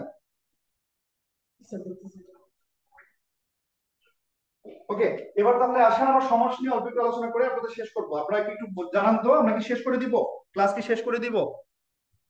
আচ্ছা, বারবার উল্টোপাল্টা হবে না, আপনি দুই পাশে রসও মাঝখানে দীর্ঘ, এটা মনে রাখেন, দুই পাশে রসও মাঝখানে দীর্ঘ বারবার লিখেন, আর উল্টোপাল্টা হবে না। দুই পাশে রসও মাঝখানে দীর্ঘ, দুই পাশে রসও মাঝখানে দীর্ঘ, জাস্ট মনে রাখেন, আর কিছু মনে রাখা লাগবে না। আহ যারা আছেন কাইন্ডলি জানান, মাহবুব বলেছেন না প্রথম ক্লাস হিসাবে একটু বাড়ানো যায়। হ্যাঁ, আমরা বাকি ক্লাসগুলো আজকে যেহেতু একটু আলোচনা করেছিলাম নিবন্ধন নিয়ে, বাকি ক্লাসগুলো শুধু কন্টিনিউ করানো হবে।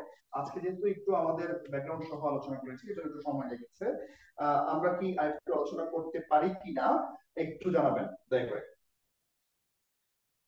নাকি এখানে শেষ করে দিব? অল্প একটু আলোচনা, বেশি না, 10 মিনিট।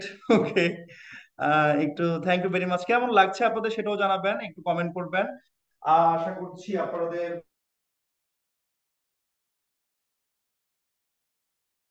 আমরা এই পার্টটা দেখি। আমি কিন্তু সমাসের উপর আরেকটা ক্লাস রেখেছি, আমরা সমাস একটা ক্লাসে শেষ করতে পারবো না। আপনারা একটু যদি যারা যারা এখনো আমাদের রুটিনটা পান নাই, তাদেরকে রুটিনটা আরেকবার আমি দিচ্ছি, রুটিনটা দয়া করে একটু দেখবেন। রুটিনে কিন্তু আমাদের আরেকদিন সমাসের উপর একটা ক্লাস আছে শেষে, মানে আমি আরো কিছু সব সাবজেক্ট মিলিয়ে আমি চেষ্টা করব, আমি আবার আপনাদের সাথে সবার সবার শেষে আসবো, দুঃখিত, সবার শেষে আমিও ক্লাসে আসবো। তো সেই জায়গায় আমি আপনাদের সাথে কি করার চেষ্টা করব, যুক্ত হওয়ার চেষ্টা করব এবং অনেক কিছু শেখানোর চেষ্টা করব। আজকে আমরা অনেক বড় একটা বিষয় আলোচনা করে আমরা শেষ করব। সমাজ অনেক সুন্দর করে সমাজ আপনাদের শেষ করার জন্য এসেছি। অনেক কিছুই জানানোর ইচ্ছা ছিল, বাট এগুলো আলোচনা করতে একটু সময়ের সাপেক্ষের ব্যাপার, আমি এই জন্য সমাজটাকে দুইটা ভাগে ভাগ করেছি। আপনারা দেখেন এখানে আমার ক্লাস আছে, সেটা হচ্ছে সিলেবাস পর্যালোচনা ও সমাজ, 8 তারিখে, সামনের মাসের 8 তারিখে। সেই ক্লাসে আমি সমাজ আপনাদেরকে আমি কথা দিলাম, আমি ইনশাল্লাহ কথা দিলাম, আপনি যদি আমার পুরো সমাজ ক্লাসটা দেখেন আপনার সমাজ আর জীবনে শিখতে হবে না, আমি হলফ করে ইনশাল্লাহ বলতে পারি। বাট আপনাকে সেই ক্লাসের উপর, সেই ক্লাস পরবর্তীতে রেকর্ড থাকবে, সেই ক্লাসের উপর আপনাকে আরেকবার ক্লাস করতে হবে, আরো 2বার করতে হবে, প্রয়োজন আরো 3বার করতে হবে ওই একই ক্লাস। অর্থাৎ আপনি দেখেন, আপনি 4 বছরে আপনারা যেটা মনে করেন, আপনি ক্লাস 6 থেকে 12 পর্যন্ত সমাজ পড়ার কথা আপনারা করেছেন, কিন্তু সেখানে ফাঁকিবাজি আমরা করেছি। তো সেই পড়াটা যদি আমরা এই 1-1.5 ঘন্টায় ক্লাসে বুঝি, বুঝে কি আমরা আমরা কি এটাকে মনে রাখতে পারবো? এটা কি কখনো হয় বলেন? আহ এটা কি মনে রাখতে পারবো বলেন, আপনারা বলেন। কাইন্ডলি এটা এটা একটু বলেন যে অনেক ধন্যবাদ স্যার, অনেক কিছু শিখলাম। এগুলো যে শুধু চাকরির জন্যই লাগবে তা না, রাইট? এগুলো বাস্তব জীবনে লাগবে। তাহলে একটু যেটা বলছিলাম যে আমরা আমরা যেটা যেটা বলছিলাম যে আপনি যেই পড়াটা 4 বছরে আপনি ক্লিয়ার করেন না, 6 বছরে ক্লিয়ার করেন না, সেটা এক ঘন্টায় আপনি পড়ে এরপরে রিভিশন না দিয়ে এরপরে আর না ধরে আপনি টপিক পেরে যাবেন। ভাই, এই ভুল করেন না। আপনি ক্লাসটা করবেন, আবার করবেন, আবার একটু শিখবেন, কি বলার চেষ্টা করেছি এটা বোঝার চেষ্টা করবেন, এটাকে নিবেন। একবার না পড়লে রেকর্ড থাকবে, ক্লাসটা আবার দেখবেন, কোনো অসুবিধা নেই। তো সেখানে আমি একটু কথা বলি, আমরা সমাজ কেন পারি না সেই জায়গা থেকে একটু আলোচনা করে আজকে ক্লাসটা শেষ করবো। সমাজ কেন আমাদের কাছে কঠিন মনে হয়, এরপরে আমরা আরেক ওই লাস্টের ক্লাসে আমরা সমাজ পড়বো খুব সুন্দরভাবে। তাহলে আপনাদের একেবারে সমাজ নিয়ে আর কোনো কখনো ভাবতে হবে না। দেখেন, আপনাদেরকে এখানে 6টা সমস্ত পদ দিয়েছি।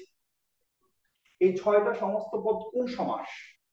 সমাজ শেখার আপনাদেরকে কৌশল তো আমি শিখাবো। দেখেন, এখানে অনেক কৌশল আছে, অনেক কৌশল আছে যে আমরা কিভাবে কিভাবে সমাজ নির্ণয় করবো। কিন্তু ধরেন এগুলো আসলো পরীক্ষায়, হ্যাঁ? কুশীলব, শশব্যস্ত, ব্যতমিজ, অধরপল্লব, বিনা পানি, চৌচালা। আচ্ছা, সবাই একটু জানান তো, হ্যাঁ 10 মিনিটের মধ্যে ক্লাস শেষ হবে ইনশাআল্লাহ। একটু জানান যে এই 6টা শব্দের মধ্যে 1, 2, 3, 4, 5, 6, এই 6টা শব্দের মধ্যে আপনি কয়টা শব্দের অর্থ জানেন? আগে অর্থ, সমাস পড়ে ভাই, সমাস পড়ে। এগুলো সমস্ত পদ, হ্যাঁ? তো আপনি 6টা শব্দের মধ্যে কয়টা শব্দের অর্থ জানেন? বি অনেস্ট, অনেস্টলি একটু বলেন। রেকর্ড একটা ফেসবুক গ্রুপ আছে, সেই গ্রুপে দেওয়া হবে। আমাদের স্যার প্রথম থেকে থাকতে পারিনি, শেষে যোগ দিয়েছি, অনেক অনেক ভালো লাগলো। থ্যাংক ইউ তরিকুল ভাই, বাগেরহাট থেকে দেখছেন আপনি। আপনি ভাই থ্যাংক ইউ। মাহবুবা মারুফা, অনেক ধন্যবাদ আপনাকে। একটু জানান আমাকে, একটাও জানেন না মোশাররফ হোসাইন ভাই, আপনি একটু কাইন্ডলি জানান যে আপনি কি জানি না কি বলেছেন, আপনি কি এই শব্দগুলোর একটা অর্থ জানেন না? একটু সবাই একটু জানান এখানে কয়টা শব্দের অর্থ জানেন আপনারা। না জানলে জানি না, ওকে, তাহলে আমার বোঝাতে সুবিধা হবে। মোহাম্মদ ফুরকান ভাই, আপনি ভিডিও কলে আছেন, আপনাকে দেখছি, ধন্যবাদ, ভালো লাগছে। কাইন্ডলি আপনি জানাবেন, টেক্সটে জানাবেন, ভিডিও অন অফ করার দরকার নেই ভাই, তড়িঘড়ি করে, আপনাকে সুন্দর লাগছে। কাইন্ডলি একটু আপনারা একটু বলেন যে, আপনি একটু কাইন্ডলি বলেন যে এই শব্দগুলোর মধ্যে কয়টা শব্দের অর্থ আপনি জানেন? অনেক জানি না, চৌচালা জানি, চারচালা টিনের ঘর, ভেরি গুড, 3টা জানেন। আমিও সঠিক জানি না স্যার, একটাও জানি না স্যার, একটির অর্থ জানি, অর্থ জানি না। ওকে ফাইন, এবার আমি বলি, হ্যাঁ, এবার আমার বলতে সুবিধা হবে। এগুলো সবই চাকরি পরীক্ষায় আসা অনেক গুরুত্বপূর্ণ, বিসিএস প্রাইমারি নিবন্ধন পরীক্ষায় আসা এগুলো সমস্ত পদ। এগুলো কোন সমাস পরীক্ষায় আসছে। তো যেটা বলছিলাম, আপনি এগুলো অর্থ না জানলে আপনি এগুলোর কিন্তু কোনো সমাস নির্ণয় করতে পারবেন না। তাহলে সমাস আমাদের কাছে কেন কঠিন মনে হয়? আমরা বলি না সমাস শিখতে 6 মাস লাগে, আলটিমেট না। সমাস কঠিন কেন মনে হয় সেটার আমরা 3টা কারণ আপনাদেরকে বলে যাই। 3টা কারণ, হ্যাঁ? একটা, নাম্বার 1 কারণ হচ্ছে এই সমস্ত পদের অর্থ যদি আপনি না জানেন। আমি যেটা এর আগে বলেছিলাম, ইন্দুবালা, আপনি এটার সমাস শেখার 101টা উপায় শিখেছেন, কিন্তু ওই শব্দের অর্থ জানেন না। আপনি কোনো উপায় আপনি এখানে ইমপ্লিমেন্ট করতে পারবেন না, বাস্তবায়ন করতে পারবেন না। যত রুলসই পড়েন, রুলস পড়ে লাভ নাই যদি প্রয়োগ না করতে পারেন, লাভ কি ভাই? প্রয়োগটা তো শিখতে হবে। কুশীলব, একটা একটা করে বলি। কুশীলব মানে হচ্ছে, রাম ও সীতার 2 ছেলে ছিল, আমার হিন্দু ধর্মে যে ভাই বোনেরা এখানে আছে আপনারা জানেন। কুশলব, রাম ও সীতার 2 ছেলে। তো আগে তো নাটক যখন মঞ্চস্থ করা হতো তখন যেটা কি হতো যে আপনার আহ কোনো নারী চরিত্র থাকতো না, ছেলেরাই নারী চরিত্র সাথে নাটক মঞ্চস্থ করতেন। তো সেই জায়গা থেকে আমরা আমরা আমরা দেখতে পাচ্ছি যে কুশীলব মানে কুশলব, সেই কুশলব মানে বলা হয় অভিনেতা অভিনেত্রী, মানে কাস্ট যেটাকে। তো তো সেই সেই জায়গা থেকে আমরা এটা কুশীলব মানে আমরা বলতে পারি যে এখানে 2টা শব্দ, একটা হচ্ছে কুশ আর একটা হচ্ছে লব। হ্যাঁ, কুশ আর লব। শশব্যস্ত, শশব্যস্ত এখানে শশক, শশ মানে শশক, এই শশক মানে হচ্ছে খরগোশ। তো শশব্যস্ত মানে খরগোশের মতো ব্যস্ত, শশব্যস্ত খরগোশের ন্যায় ব্যস্ত। আচ্ছা, বেতমিজ, আমরা একটা হিন্দি গান শুনি না, বেত্তামিজ কি বলে যেন বেলাল গানটা, বেত্তামিজ দিল নাকি, যাই হোক আমি জানি না, ওই যে এটা শুনেছি আর কি। তো ওই বেতমিজ মানে কি, তমিজ মানে ভদ্র, বেতমিজ মানে কি, তমিজ মানে ভদ্রই তো নাকি, সুশীল বা সু আচরণ করে, যে তো বেতমিজ মানে যে অভদ্র, মানে এক কথা যদি বলি এটাই আর কি। তো বেতমিজ মানে অভদ্র। শ্রী রামচন্দ্র দুই ছেলের নাম, জি। ওকে, ভেরি গুড। তারপর বেদবিস মানে কি, অভদ্র, মানে তার মধ্যে যার মধ্যে ভদ্রতা নাই, তাহলে বে মানে কি, নাই, বে মানে নাই, তমিজ মানে হচ্ছে কি, ভদ্র, ভদ্রতা। এরপর আসেন অধর বলল, অধর মানে কি বলেন তো, অধর, তোমার ওই মিষ্টি অধরের হাসি, অধর মানে কি বলেন তো, বলেন তো অধর মানে কি? অধর মানে হচ্ছে ঠোঁট, মিষ্টি অধরের হাসি, হ্যাঁ ঠোঁট। আর পল্লব মানে পাতা, পল্লব মানে পাতা, তাহলে অধর পল্লব মানে কি বলা হচ্ছে, পাতার মতো ঠোঁট বা ঠোঁটের মতো পাতা, তুলনা করা হচ্ছে একটা একটার সাথে। তাহলে একটু খেয়াল করেন, বিনা পানি, বিনা মানে কি, একটা বাদ্যযন্ত্র জানেন, পানি, এই বলেন তো পানি, একটু আগে বলেছি পানি যখন মূর্ধন্য ণ দিয়ে লেখা হয়, এই পানি মানে কি, সবাই একটু বলেন। ক্লাস শেষ, আর 5 মিনিট লাগবে না, 2 মিনিটের মধ্যে ক্লাস শেষ করে দিব। সবাই একটু বলুন যে পানি যখন মূর্ধন্য ণ দিয়ে লেখা হয়, পানি মানে কি, হাত। ভেরি গুড, হাত। বিনা পানি, যার হাতে বিনা থাকে, তার মানে কি বোঝায়, পানি হাতে বিনা থাকে। তাহলে হাতে বিনা থাকে কার, হিন্দু ধর্ম অনুযায়ী শিক্ষার্থী, পড়াশোনার দেবী, যেটাকে বলা হয় সরস্বতী। তাহলে দেবী সরস্বতীকে বলা হয় বিনা পানি।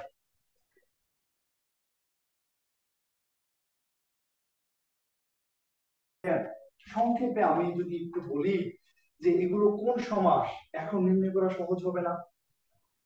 দেখেন এগুলো আপনারা জানেন ভাই ও বোনেরা যারা আছেন ক্লাসে, এখন কি ক্লিয়ারলি শোনা যাচ্ছে? একটু বোধহয় নেটওয়ার্ক সমস্যা। আচ্ছা একটু শুনেন, দেখেন খেয়াল করেন একটু সবাই, যে আমরা কুশীলব, কুশীলব মানে কি, কুশলক। এখন কুশলক মানে আমরা বলতে পারি কুশ ও লব, বলতে পারি না, কুশ ও লব, মাঝখানে কি আসছে, ও। ভাই ও থাকলে কোন সমাস আপনি জানেন ভাই, ও থাকলে এটা একটা দ্বন্দ্ব সমাস, মানে উভয় পদে প্রাধান্য আছে। এটা পরে পড়বো আমরা। আমরা বেসিক ধারণা দিয়ে আমরা এটা বুঝতে পারছি এটা দ্বন্দ্ব সমাস, কারণ আমি এটা অর্থ জানি, তাই না? এটা আমরা অর্থ জানি, তার মানে এটা হচ্ছে যে কুশীলব কোন সমাস, দ্বন্দ্ব সমাস। ব্যাট বাক্য কি, কুশলব। এবার আসেন শশব্যস্ত। শশব্যস্ত মানে কি, শশ মানে খরগোশ, ব্যস্ত মানে ব্যস্ত, তার মানে খরগোশকে ব্যস্ত, এটা একটা বৈশিষ্ট্য তুলনা করা হচ্ছে। তুলনা করলে কোন সমাস, আপনারা তো সবাই জানেন কর্মধারয় সমাস। এবার এটা কি উপমান নাকি উপমিত না রূপক, সেটা আমি বেসিক আলোচনা, বিস্তারিত আলোচনা থেকে শিখবো। তার মানে তুলনা করলে সেটা কর্মধারয়। দেখেন আমি কিন্তু কয়েকটা পয়েন্ট বলতেছি, একটা হচ্ছে উভয় পদে প্রাধান্য পেলে দ্বন্দ্ব, এখানে আমি এর আগেও বলেছি তুলনা করলে ইন্দু বলা কর্মধারয় সমাস, তার মানে শশব্যস্ত এটাও কর্মধারয় সমাস। অধর পল্লব, পাতাকে ঠোঁটের সঙ্গে তুলনা করা হচ্ছে, এটা কি অধর পল্লবের ন্যায়, ঠোঁটকে পাতার সঙ্গে তুলনা করা হচ্ছে, তাহলে এটা কি তুলনা, তার মানে এটা কর্মধারয় সমাস। তাহলে অধর পল্লব পেয়ে গেলাম কর্মধারয়, শশব্যস্ত পেয়ে গেলাম কর্মধারয়। এবার আসেন বেতমেজ। বেতমেজ মানে কি, প্রথমে কি আছে, নেই, নাই। ভাই যেই সমাসের পূর্ব পদে নাই থাকে, নেগেটিভ থাকে, না বোধক থাকে, সেটা নয়ীয় সমাস। এবার নয়ীয় দুই প্রকার হতে পারে, নয়ীয় বহুব্রীহি, নয়ীয় তৎপুরুষ। কিন্তু বেতমিজ দ্বারা ভিন্ন কিছু বোঝায় না, তাহলে বেতমিজ হবে কি, নয় তমিজ, তার মানে এটা হবে নয়ীয় তৎপুরুষ। এটা কিভাবে নয়ীয় তৎপুরুষ সেটা আমরা বিস্তারিত আলোচনা পরে করব। তার মানে আমি এখানে একটা পয়েন্ট বলেছি, যেই সমস্ত পদে, যেই সমাসের পূর্ব পদে না বোধক কোনো বিষয় থাকবে, সেটা নয়ীয় সমাস। সেটা কোন কোন সমাস, নয়ীয় বা নয়িষ্ণ, যেটাই বলেন না কেন, নয়িষ্ণ সমাস। এখন নয়ীয় সমাস কয় প্রকার, দুই প্রকার, নয়ীয় তৎপুরুষ, নয়ীয় বহুব্রীহি। এখন এটা আলাদা করবেন কিভাবে, যেটা ব্যাট বাক্যের শেষে যার থাকবে সেটা হবে নয়ীয় বহুব্রীহি, যেটা যার থাকবে না সেটা হবে নয়ীয় তৎপুরুষ। এটা আমরা একদিন আলোচনা করবো। হ্যাঁ, এবার আসলে বিনা পানি। এখন বিনা পানি দ্বারা কি বোঝায়, বিনা পানি দ্বারা আপনি বিনাও বোঝেন না, হাতও বোঝেন না, বোঝেন কাকে, ভিন্ন একজন ব্যক্তিকে, ভিন্ন একজন বিষয়কে, সেটা কি, সরস্বতী, দেবী সরস্বতী। তার মানে এটা কোনো পদ প্রাধান্য পায় না, তাহলে এটা কোন সমাস হবে, এটা বহুব্রীহি সমাস। সিম্পলি চৌচালা, চৌচালা দ্বারা আমরা চারও বুঝি না, চালাও বুঝি না, বুঝি একটা ঘরকে, টিনের ঘর, যে কোশ্চেন বলেছিলেন চার চালা টিনের ঘর, তাহলে এটা কোন সমাস হবে, এটাও সংখ্যাবাচক বহুব্রীহি সমাস হবে। অনেক বইতে কিন্তু এটা দ্বিগু সমাস দেওয়া, ভুল। চৌরাস্তা দ্বিগু সমাস, যেটা তারা রাস্তা বোঝাবে, পরপদে প্রাধান্য পায়। আর চৌচলা হচ্ছে সংখ্যাবাচক বহুব্রীহি সমাস। এই যে কনফিউশন গুলো, এগুলো আমরা পরে বিস্তারিত ক্লাসে আলোচনা করব। আমরা তিনটা কারণে সমাস আমাদের কাছে কঠিন মনে হয়। নাম্বার ওয়ান, আমরা সেটা হচ্ছে যে সমস্ত পদ শব্দটির অর্থ যদি না জানি। নাম্বার 2 হচ্ছে আমরা সমাসের প্রতিটি, এখানে প্রতিটি শব্দটা কিন্তু আপনার কাছে নতুন মনে হতে পারে। প্রতিটি মানে হচ্ছে অংশ, প্রতিটি মানে হচ্ছে উপলব্ধি। অর্থাৎ সমাস শেখার জন্য আমাদের যা যা জানা প্রয়োজন সেটা, সেই প্রতিটি আমরা জানি না। সমাস চেনার উপায় ভালোভাবে আমি মুখস্থ রাখি না, ভালোভাবে আমরা জানি না কোন পদের কোন সমাসের কোন পদের প্রাধান্য পাবে, কোন সমাসের ব্যাস বাক্যে কি থাকবে, কোনটার ব্যাস সমাস নির্ণয় করতে হলে ব্যাস বাক্যের প্রয়োজন হয় না, কোনটার ব্যাস বাক্যের প্রয়োজন হয়, এই বিষয়গুলো আমরা ভালোভাবে মাথায় রাখি না। আর সর্বোপরি আমরা যেটা বলছি, একটা ক্লাস খুব ভালোভাবে বুঝি কিন্তু বাসায় গিয়ে এটা প্র্যাকটিস করি না। এই তিনটা কারণে আমাদের কাছে সমাস কঠিন মনে হয়। ভাই এটা কোনো রকেট সায়েন্স না, এটা বোঝার জন্য আপনাকে কোনো সায়েন্স পড়তে হবে না, খুবই সহজ। আপনাকে তিনটা জায়গায় কাজ করতে হবে, কাজ করলে আপনি পারবেন। পৃথিবীর সবচেয়ে মূল্যবান গিফট হচ্ছে সময়। আপনি সময় দিবেন, পারবেন না এটা কখনো হয় না, নিঃসন্দেহে পারবেন। তাহলে আমরা আশা করছি এই 6টা সমাসের বিস্তারিত বুঝতে পেরেছি। আজকের ক্লাসটা এই পর্যন্তই আমি রাখতে চাচ্ছি। আপনাদের কোনো প্রশ্ন থাকলে অবশ্যই করবেন। আর 2 মিনিট সময় দিলাম। আজকে পুরো ক্লাসের সামারি করি। আমি 3টা ভাগে ভাগ করেছি। নাম্বার 1, নিবন্ধন পরীক্ষার জন্য আপনারা ফ্রি রেজিস্ট্রেশন করেছেন, আমরা ফ্রি কোর্স দিচ্ছি আপনাদের। এই নিবন্ধন পরীক্ষাটা জন্য যেহেতু আপনি রেজিস্ট্রেশন করেছেন, সেহেতু আপনি নিবন্ধন পরীক্ষার জন্য আপনি কেন এই দিকে যাবেন সেটা মানে আপনারা একটু কাইন্ডলি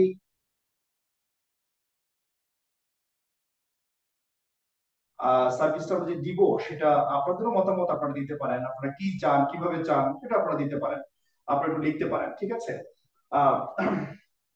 যেটা বলছিলাম যে আমার ক্লাসটা আজকে 3টা ভাগে ভাগ করেছি। প্রথম ভাগে আপনারা যেই জন্য আপনারা নিবন্ধন পরীক্ষার জন্য বেছে নিয়েছেন চাকরি হিসেবে, সেখানে আমি দেখানোর চেষ্টা করেছি নিবন্ধন পরীক্ষা আপনি কি কি পাবেন, কি হবে, এই প্রক্রিয়াটা কিভাবে হয়, ওনারা কিভাবে আমাদেরকে চাকরি দিবেন, এটা জানানোর চেষ্টা করেছি। দ্বিতীয় ভাগে এটা জানানোর চেষ্টা করেছি নিবন্ধন পরীক্ষার যত বিশ্লেষণ আছে, বিশ্লেষণটা দেখানোর চেষ্টা করেছি। আপনি যেহেতু বেছে নিয়েছেন নিবন্ধনকে আপনার একটা স্বপ্ন হিসেবে, স্বপ্ন মিন্স একটা চাকরি দরকার আপনার চাকরি হিসেবে, এটা কত বছর লাগতে পারে? সর্বোচ্চ 1 বছর। 1 বছরের মধ্যে আপনি চাকরিটা পাবেন, জয়েন করবেন ইনশাআল্লাহ। তো সেই জায়গায় আপনি এই 1 বছরে যখন জয়েন করবেন, এমন একটা জব আপনি চেষ্টা করছেন, তো সেই জায়গায় আপনি তো নিঃসন্দেহে এর পিছনে কেমন সময় দিতে হবে, এই সময়টা তো আপনার খেয়াল রাখতে হবে। এই সময়টার জন্য আমি চেষ্টা করেছি, আমি ক্লাসে আছি, আমি পরে বলে দিচ্ছি। হ্যালো, তো এই সময়টাতে একটু খেয়াল করে, দুঃখিত, এই সময়টাতে আমরা চেষ্টা করেছি যে একটা কোথায় যেন ছিলাম বিলাল, যে আমাদের হ্যাঁ, এই সময়টা আমরা চেষ্টা করেছি আমরা কিভাবে যে আমাদের প্রস্তুতিটা নিতে পারি। তাহলে আমাদের এত সুবিধা আছে নিবন্ধন, আমি এটা পাবো, আমি শিক্ষক হব, আমি মানুষ গড়ার কারিগর হব, কিন্তু আমি ঘরে বসে থাকবো, কোনো পারবো না, হবে কি? হবে না। তো সেখানে চেষ্টা করেছি যে আমাদের কম্পিটিশনটা বোঝানোর জন্য, কম্পিটিশনটা কেমন হয়, আমার পরিশ্রম করতে হবে। সেই দ্বিতীয় ভাগে আমি এটা বোঝানোর চেষ্টা করেছি। তৃতীয় ভাগে আমি এসে বাংলা বিষয়ে বাংলা কিভাবে পড়বেন, সেই যখন আপনি আপনি মানে দেখেন, প্রথম ভাগে আপনি কেন পরিশ্রম করবেন সেটার কারণ খুঁজে বের করার চেষ্টা করেছি। দ্বিতীয় ভাগে আপনি পরিশ্রমটা করবেন যে এটা কতটুকু করতে হবে, কোন মাত্রায় কি করতে হবে সেটা বোঝানোর চেষ্টা করেছি। তৃতীয় ভাগে যে পরিশ্রমটা করবেন সেটা কি উপায়ে করবেন, কোন কৌশলে করবেন, সেটার একটা অংশ, শুধু বাংলার অংশটা আমরা আজকে দেখানোর চেষ্টা করেছি। আমি মাহবুবুর রহমান, আমি বিসিএস ক্লাসের কোর্স কোঅর্ডিনেটর। আমি দেখানোর চেষ্টা করেছি যে সাইফুর বিসিএস ক্লাসের আমি কোর্স কোঅর্ডিনেটর হিসেবে আছি। তো আমি এখানে দেখানোর চেষ্টা করেছি আপনাদের সেটা হচ্ছে কি, যে লাস্ট পার্টে যে এই বাংলা বিষয়টাকে আপনি কিভাবে পড়বেন, কিভাবে পড়লে মনে রাখবেন, একটা ধারণা দেওয়ার চেষ্টা করেছি। এই 3টা সমন্বয় করে যদি আপনি উপকৃত হন, আমি আমি আমার মনে হবে যে আপনি এই কোর্সটা করে আপনি অনেক উপকৃত হবেন। আমি এটা বোধ করছি, আমি এটা পুরো কোর্সটা আমি দেখবো। তো সুতরাং আমি আশা করছি আপনি উপকৃত হবেন। আপনি আপনার প্রিয়জন, আপনার বন্ধু বান্ধব যারা আছে, যারা মনে করেন যে এই পুরো কোর্সটা জার্নিটা শেষ হলে তারা উপকৃত হবে। এবং একটা চমক আছে, আমি যেটা দিয়েছি যে বিশ্লেষণ, বিগত বছরের প্রশ্ন বা সর্বোপরি বিশ্লেষণ নিবন্ধন নিয়ে, নিবন্ধনের আদ্যপান্ত এই নামের একটা ছোট্ট একটা শীট আপনার বাসায় পৌঁছে যাবে। এই আদ্যপান্ত আপনি জেনে ইনশাআল্লাহ 19তম শিক্ষক নিবন্ধনের জন্য আপনি পূর্ণাঙ্গ প্রস্তুতি শুরু করবেন। তো থ্যাংক ইউ ভেরি মাচ। এটাই জানানোর চেষ্টা করেছি। পুরো বিষয়টা যদি আমি সামারি আকারে বলার চেষ্টা করেছি, এই জন্য আপনাদের অসংখ্য ধন্যবাদ। আপনারা যারা ক্লাসে পুরোপুরি সময় ছিলেন, আমি আপনাদের জন্য দোয়া করছি। আপনারা আপনার স্বপ্ন পূরণ হোক, আপনাদের স্বপ্ন পূরণের মাধ্যম হয়ে যেন আমরা কিছু আপনাদের দিক নির্দেশনা কিংবা কিছু আপনাদের পরামর্শ দিতে পারি, সেটার জন্য আপনাদের কাছ থেকে আমরা দোয়া চাই। সেই সুবাদে আজকের ক্লাসটা আমরা এই পর্যন্তই রাখছি। সবাই ভালো থাকবেন, সুস্থ থাকবেন। আমি 1 মিনিট সময় দিলাম, কারো কোনো প্রশ্ন থাকলে কাইন্ডলি কমেন্টে করুন বা চ্যাট বক্সে একটু লিখুন, আমি প্রশ্নগুলোর উত্তর দেওয়ার চেষ্টা করব। সবাই একটু লিখুন। অনেক দোয়া রইলো আপনাদের জন্য। পিডিএফ দেওয়া হবে, কিভাবে পাবো পিডিএফ দেওয়া হবে? ওকে, রেকর্ড ক্লাসটা আপনাদের গ্রুপে দেওয়া হবে। এটা ফেসবুক গ্রুপ আছে, ফেসবুক গ্রুপে আপনাদের অ্যাড যদি না থাকেন, আমাদের হোয়াটসঅ্যাপ গ্রুপে কাইন্ডলি ইয়ে করবেন, আপনার মাধ্যমে শিখতে পারবো। ভেরি গুড মোহাম্মদ ফুরকান ভাই, অনেক ধন্যবাদ। রেকর্ড কিভাবে পাবো? রেকর্ডটা গ্রুপে দেওয়া হবে, ফেসবুক গ্রুপে। Thank you. আমাদের একজন ভাই এর আগে প্রশ্ন করেছিলেন যে কাইন্ডলি আপনারা যারা যদি ব্যস্ততা, আপনারা ক্ষুধা লাগছে হয়তো অনেকেরই, কাইন্ডলি যেতে পারেন। আজকে ক্লাসটা আমরা এই পর্যন্তই রাখছি। সবাইকে ধন্যবাদ। এবং আরেকবার আমি আপনাদের সামনে এসে বলছি, অসংখ্য ধন্যবাদ আপনাদের। আগামী পরশুদিন যে ইংরেজি ক্লাস আছে, সেই ক্লাসের সাদর আমন্ত্রণ জানাচ্ছি আপনাদের সবাইকে, এবং আপনাদের পরিচিত যারাই আছে না কেন সবাইকে আপনারা ক্লাস কাইন্ডলি যুক্ত করবেন, এবং সবাই আপনারা এই কোর্সটা কমপ্লিট করবেন। কালকে একটা পরীক্ষা আছে, কালকে পরীক্ষার বিষয়টা আমরা দিনের বেলায় গ্রুপে জানিয়ে দেবো, এবং পরীক্ষাটা কিভাবে নেই সেটাও আমরা দিয়ে দিব। সবাইকে ধন্যবাদ। আসসালামু আলাইকুম, আল্লাহ হাফেজ।